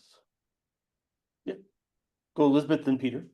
And just so you know, a colleague of ours, Tony Bolden's online, and he's a Dillard grad, so he appreciates your talk, and he's all excited about the Dillard stuff. So I'm telling you, Dillard was an exceptional place. He will tell you the same. So See, that is global Africa. I mean, I forgot to also say that Allison Davis wanted to create a Caribbean studies program at Dillard in the 1920s. Can you imagine? Yep.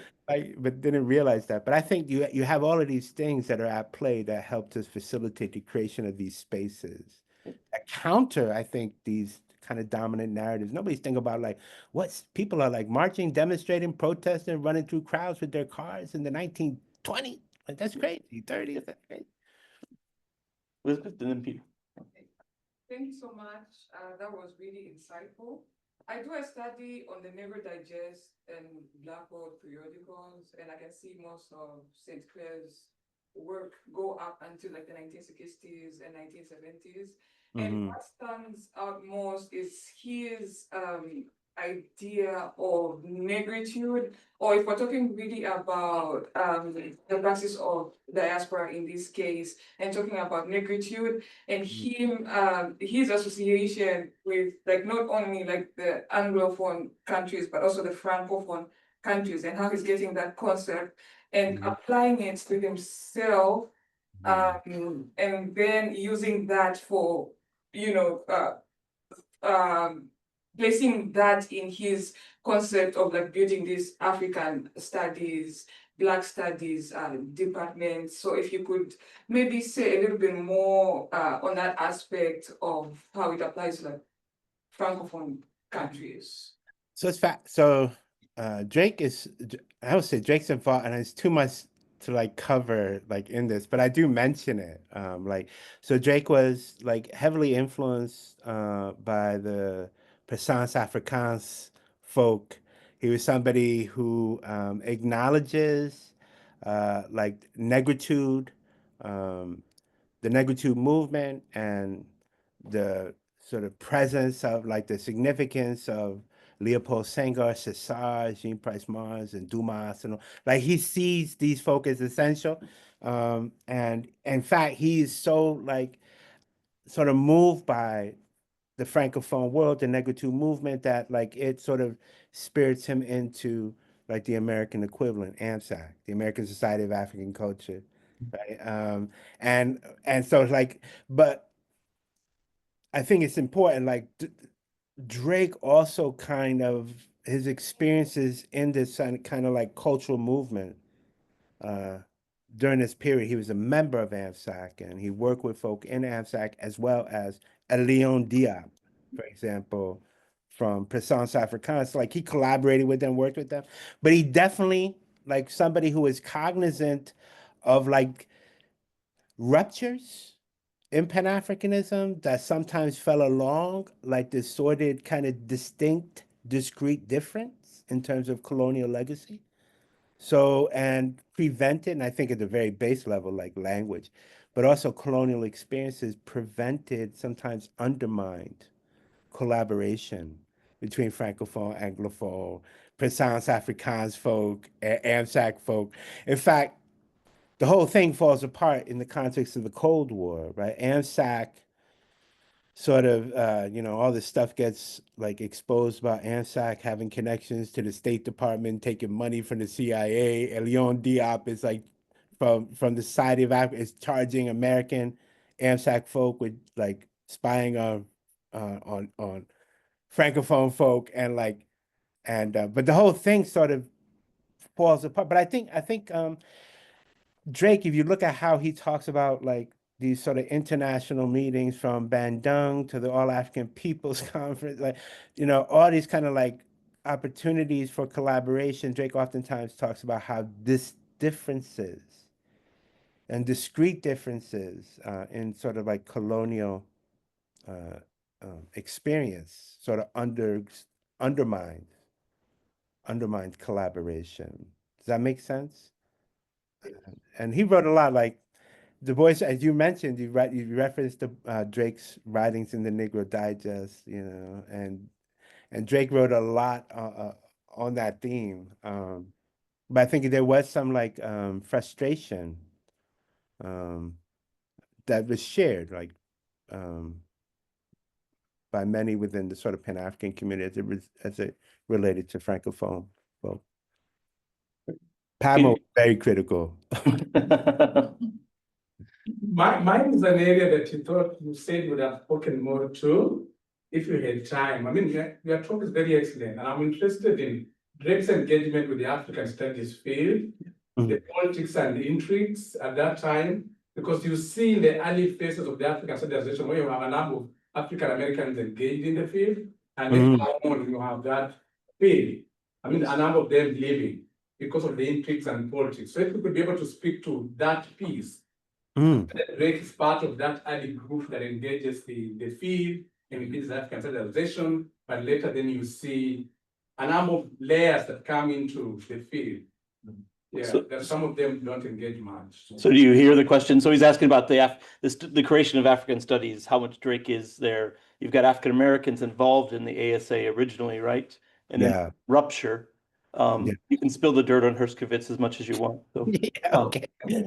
Yeah, so I think, post World War II, actually, I've come across, and I'm sort of developing this now, like, I think, believe it or not, Charles S. Johnson predates Melville Herskovits oh in wow. terms of Okay. trying to create something at Fisk to around African studies. And like Charles Johnson is like, he is like a machine man. Like he is a gatekeeper. He knows how to build things. And he has a good sense of the time. As early as 1943, Johnson is involved in discussions about how to raise money to make Fisk a center for African studies. And that never sort of pans out. What does pan out is after the Second World War is that private philanthropy, the Ford Foundation, Carnegie, Phelps Stunks, Julius Roosevelt, like all these moneyed interests sort of are ready to give money to universities that are seeking to develop the African studies in line with the need and part of the United States to develop more awareness of Africa, right, as a region of interest in an increasingly smaller world. And so Herskovits was sort of masterful at seizing upon this sort of moment to cash in to make Northwestern, right, the sort of center for building African studies program. And Herskovits, and this is why I say I would encourage you to read Jerry Gershenhorn's biography on Melville Herskovits because he gives this so much attention.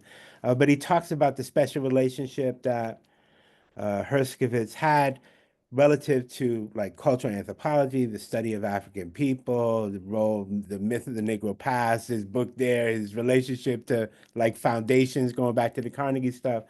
By the time we get to Herskovits in the 1950s, he's seeking to corner the market in terms of gaining access to private philanthropies and sort of taking the lion's share of the funding. And part of that involves like creating this kind of like myth about like Black scholars, intellectuals, Africans cannot be objective about Africa. I mean, it's a really kind of racialized kind of game and kind of rhetoric that he sort of plays that works with these granting agencies, with State Department officials who are very weary of giving money to HBCUs and to Black intellectuals and scholars working in the field of African studies. In fact, I mean, and it's fraught. I mean, there are restrictions that are operating in this period that are preventing, not just in the United States and through this kind of like network of philanthropy and government kind of support, but also on a global stage, you have these like colonial territories that just don't want to see Black people coming down there to put their eye on colonialism. They don't want that.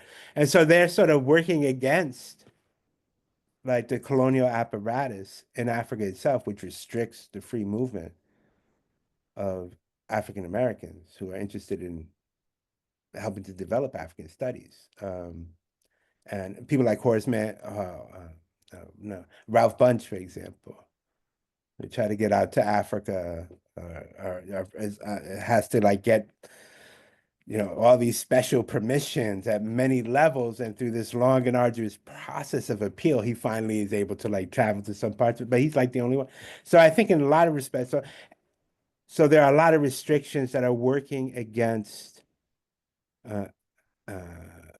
Black Africanness, and it's really part and parcel of the sort of like broader infrastructure apparatus around African studies that are like racial, that are political, that are deeply informed by Cold War concerns, the conversations between the U.S. State Department and the British Colonial Office. I mean, it gets very layered.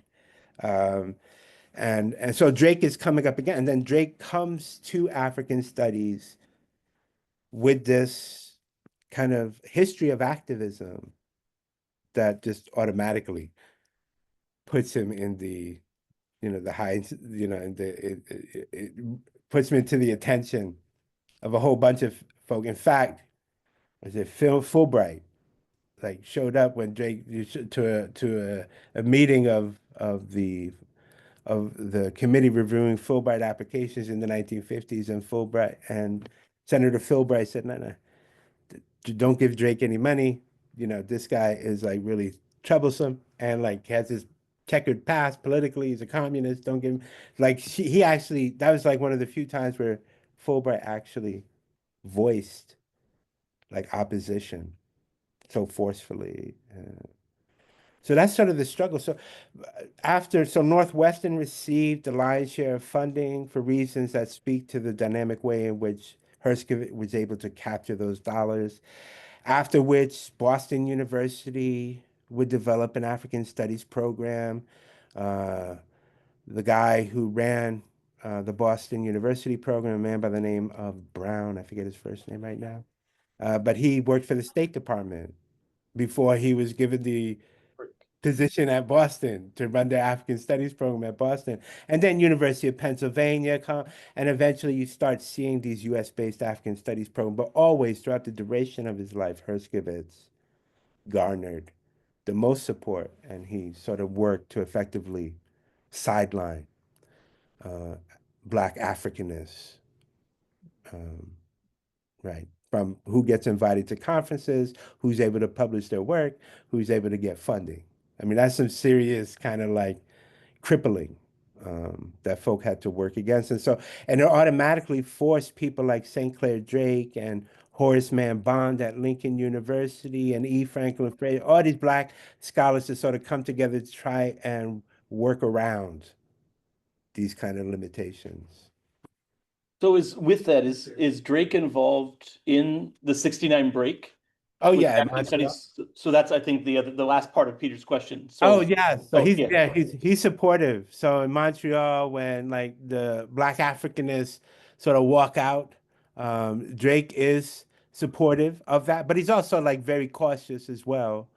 He's very cautious of this sort of like maybe insipid kind of nationalism, which can like, not necessarily be effective in terms of coalition building and so forth. But he does so he supports John Henry Clark. He supports the walkout. He withdraws from the African Studies Association board as a form of protest, and he does like some personal actions. But that's it. Like that, I think that was the break too that sort of furthered push Drake into the directions of Black studies, which already began to happen after Nkrumah's overthrow, right? But he was that itself, the domination of white Africanists in the field, and it forced the ASA to also try to at least make some concessions, but they were not enough for Drake to become re-engaged with the ASA for a long time. Very good. Let's go to Neo first, and then so go ahead, Neo, on if you want to say off the line. Yeah. Thank you, Kat. Perfect. Thank you very much for this very interesting talk. I know it's very engaging. It's just wonderful to hear about this very fascinating individual and all the various connections and all the various ties he had. Really, I mean, giving a face to global Africa in a sense. What I wanted to ask is about whether there was also a connection to Asia and whether there was kind of this idea of tricontinentalism that comes up in the late 60s with the Afro-Asian conferences, the Tricontinental Conference and the Afro-Asian movement. Can we also draw connections between this kind of emerging sphere of networks that suddenly pops up at that point, like in the aftermath of Bandung and so on? Where does St. Clair Drake fit in there? So I don't know. So that's a great question. I think like when Drake sort of writes Black folk here and there, and he's thinking about like evaluating like ancient and like modern kind of domains of societies and civilizations where we could see like difference kind of operating like to the extent in which I think he may make allusions to that, but I don't see Drake's outside of Baghdad, nothing like comes up to me where Drake is sort of like focused on that area. But other people are like I think of is it William Harris? Yeah. What's the name of that book? Global Dimensions of Africa, some of this Howard University Press publication, but like global diaspora, like William Harris sort of represents that. And I think today, building on Harris, like the work of Michael Gomez in East Africa, Indian Ocean, the Pacific world, like that, like he has that interest as well. And I think, like in terms of the historical profession, work is being done that are opening up the Atlantic, right, to sort of account for like these sort of other kind of East African, Indian Ocean kind of directions. But it's been slow. Like for Drake, I mean, Drake passes from the scene in 1990, right? So, but I do get and like his Africa and the Black Diaspora, that 23-page study, it's over 2,000 pages long. Like it's just interested in that Atlantic world, and that's sort of like the context in which sort of like produces Drake. But I think he would, if he had lived, maybe that would be, but other people are doing it, and other people sort of like build on what the foundation that Drake laid, I think, and are moving and then I think about Harris and I think about Gomez and you see this historiography that's moving in that direction now. That's important. But always, and there's this recognition of Drake as like a forerunner, a pioneer in this. Yeah. So we have two more questions in the audience, and it is important. Harris was a Roosevelt student, correct? Oh, that's right. That's so right. we didn't mention Roosevelt, but he would have studied under St. Clair Drake there at Roosevelt. So I think his work in the 80s on the dimensions of the world, right?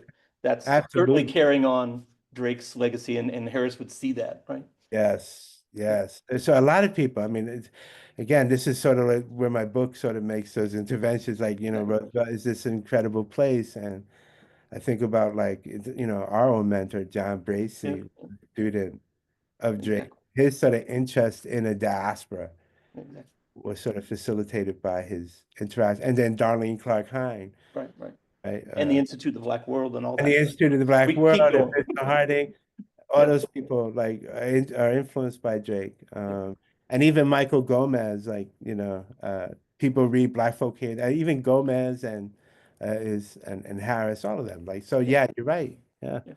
Very good. So we'll go there and then I just have a question about the impact in the field of this model that's promoted by the African Studies Association. That's basically sponsored by, in the past, was sponsored by Heskowitz in terms of creating tensions between African diaspora studies in the US as a discipline, African studies, and African American studies. So that's I'm curious about your thoughts on that. And in addition to that, how does global Africa nowadays leads us to move beyond this paradigm that artificially divides studies of Black people globally? But I think that's all great questions, by the way. I think I was shocked a few years ago. I went to the conference of the ASA where the president of the ASA at the time, I forget her name, she gave this incredible opening keynote. Was it Jean? Was it Jean who finally confronted the legacy of her Jean Ullman. It was. And I was like, wow, we finally at this moment where like she tried. She brought him back. She brought him back. I was like, and I was right there in the audience. I was right there with Jerry Gerstenhorn. We were both hearing it at the same time. It was quite remarkable. So I think there's a recognition now of this kind of sordid history moving forward. I think like with Zuri and West, I think like this idea of a global Africa is being presented in a much more open way. It allows us to think about interactions, interconnectedness in like new ways, not necessarily purely political. So like, for example, it reminds me when Drake said, it's because of all of this Cold War apparatus and the domination of Herskovitz and African studies that I can't get to Africa. Like Drake wanted to go to Africa for his dissertation to study rainmaking in East Africa with Konanji and all these people, but like he couldn't get there. So he said, you know what? I'm gonna go and study Africa in England. So I think like a global Africa enables us to think about like something like that, like an Africa in England, like how folk are like creating these spaces that are not like necessarily located or geographically fixed in Africa, but they are Africa, right?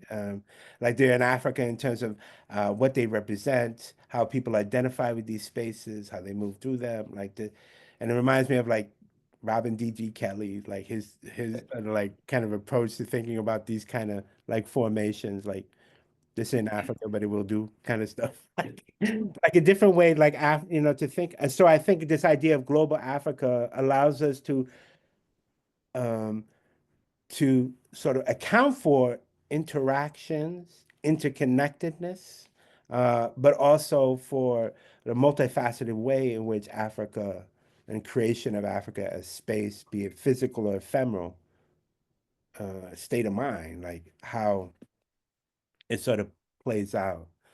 Very good. Quick follow-up. Just a follow-up, does it make sense? Does it make sense to say that they're being vindicated now? Du Bois, Drake, Dr. Woodson. So are they vindicated? Is Drake vindicated? Du Bois, Woodson, are they vindicated? Yeah, I think so. Like, but and another thing too. So that's a good question. So, like, even though we can think about maybe a Woodson, especially a Du Bois, as being part of like this this modern Pan-African genealogy, right? There's also Drake also had like some differences of opinion with like Du Bois's conception of Pan-Africanism. And so, for example, one thing that really intrigues me is after the Second World War, Du Bois was somebody who supported like Somalia, Eritrea, all these becoming like under the umbrella of Ethiopia. And he saw this as like necessary to advance the Pan-African We don't want Italy. We don't want to create a protectorate or a mandate here under Italian rule. We want to it should be an African mandate. Ethiopians should be allowed to oversee these territories, Somaliland and what have you. And Drake, because of his association with people in organizations in Cardiff who were domiciled during the war in Cardiff and who had particular perspective on how they would like to see their future after the war, Drake's disagreed with Du Bois and came down on the side of the insistence on the part of Somali people domiciled, exiled in Europe for their right to be free. They want to be independent. They don't want to be under the umbrella of Ethiopia. So like there's an interesting, so like where we could talk about like this Pan-Africanism in this kind of broad, kind of romantic way, but because of Drake's association to people on the ground in communities in a very organic way, he had a very nuanced kind of understanding of a global Africa, of the Pan-African world that accounted for ordinary, everyday community folk, that in a way that Du Bois couldn't. That wasn't Du Bois's, I guess, skill sets. Does that make sense? I just find that there are fissures among Pan-Africanists, I think. And you even see it in the 90s and early 2000s debate over Pan-Africanism and diaspora studies, right? A lot of that fits still categorizing. And Patterson and Kelly come in and say, no, right? Their piece is trying to trying to go back to a Drake model in many ways, right? And saying this is a broader thing and we shouldn't think Butler saying diaspora is, Brazil. Right. And not fully making those connections broader and smaller communities and things like that. So yeah, I agree. That's just like one of the other fissures was mentioned earlier was like this geographical, like this sort of legacy, like of colonialism creates these interesting kind of conflicts, right, within Pan-Africanism, like for example, between Francophone and Anglophone Africans. Right. Yeah, exactly. I think, but yes, and this, yeah, absolutely. All right, Francis, you're going to take us home. The Ghanaian's going to take us home in honor of Drake. So, all right. Interesting presentation so far. And when you read Nkrumah's book, The Dark Days in Ghana, he was in exile at that time when he was overthrown. You know, Abdul Gamal Nasser wanted him to come to Egypt. Malian president at that time wanted him to come to Mali. But Nkrumah wanted to stay closer to Ghana. So he really handed the invitation of Sekou Touré, the president of Guinea at that time, where he wrote the book, The Dark Ages. And I mean, he realized that he was able to more or less appreciate the scholars, those who helped him to build the state that he had wanted Ghana to be at that time. But my question is, other critics also say that the role of the early Pan-African scholars who Nkrumah invited to come serve as advisors to help build the kind of state that he wanted Ghana to be. Just look at this in context. You know, later after the wave of coups came on the continent of Africa, a lot of these Pan-African scholars moved back to the diaspora for the fear of being killed or other reasons. But these are the same people who more or less, they were part and parcel of Nkrumah's administration. Nkrumah in the 60s became too monstrous that the only way we could have changed him was through the coup d'etat. He made Ghana one-party state, he made himself president for life, and Clark, George Padmore and co, they were all mute and silent. So this is very strange logic. You are on one side, you are saying authoritarian rule is antithetical or more or less opposed to the state that we want to build. But you were part and parcel of Nkrumah's administration who were monstrous, human rights abuse were high, and so on and so forth. Strange logic. What's your comment on that? That is very true. I would agree with you. So, and that's something that Drake grappled with, right? You know, over the course of just a few years, from 1957 to 1960, I mean, Nkrumah does become increasingly authoritarian, right? After uh, like uh, assassination attempts on his life, he begins to crack down. He sort of develops. We could even say that Nkrumah and Drake is open in terms of discussing this.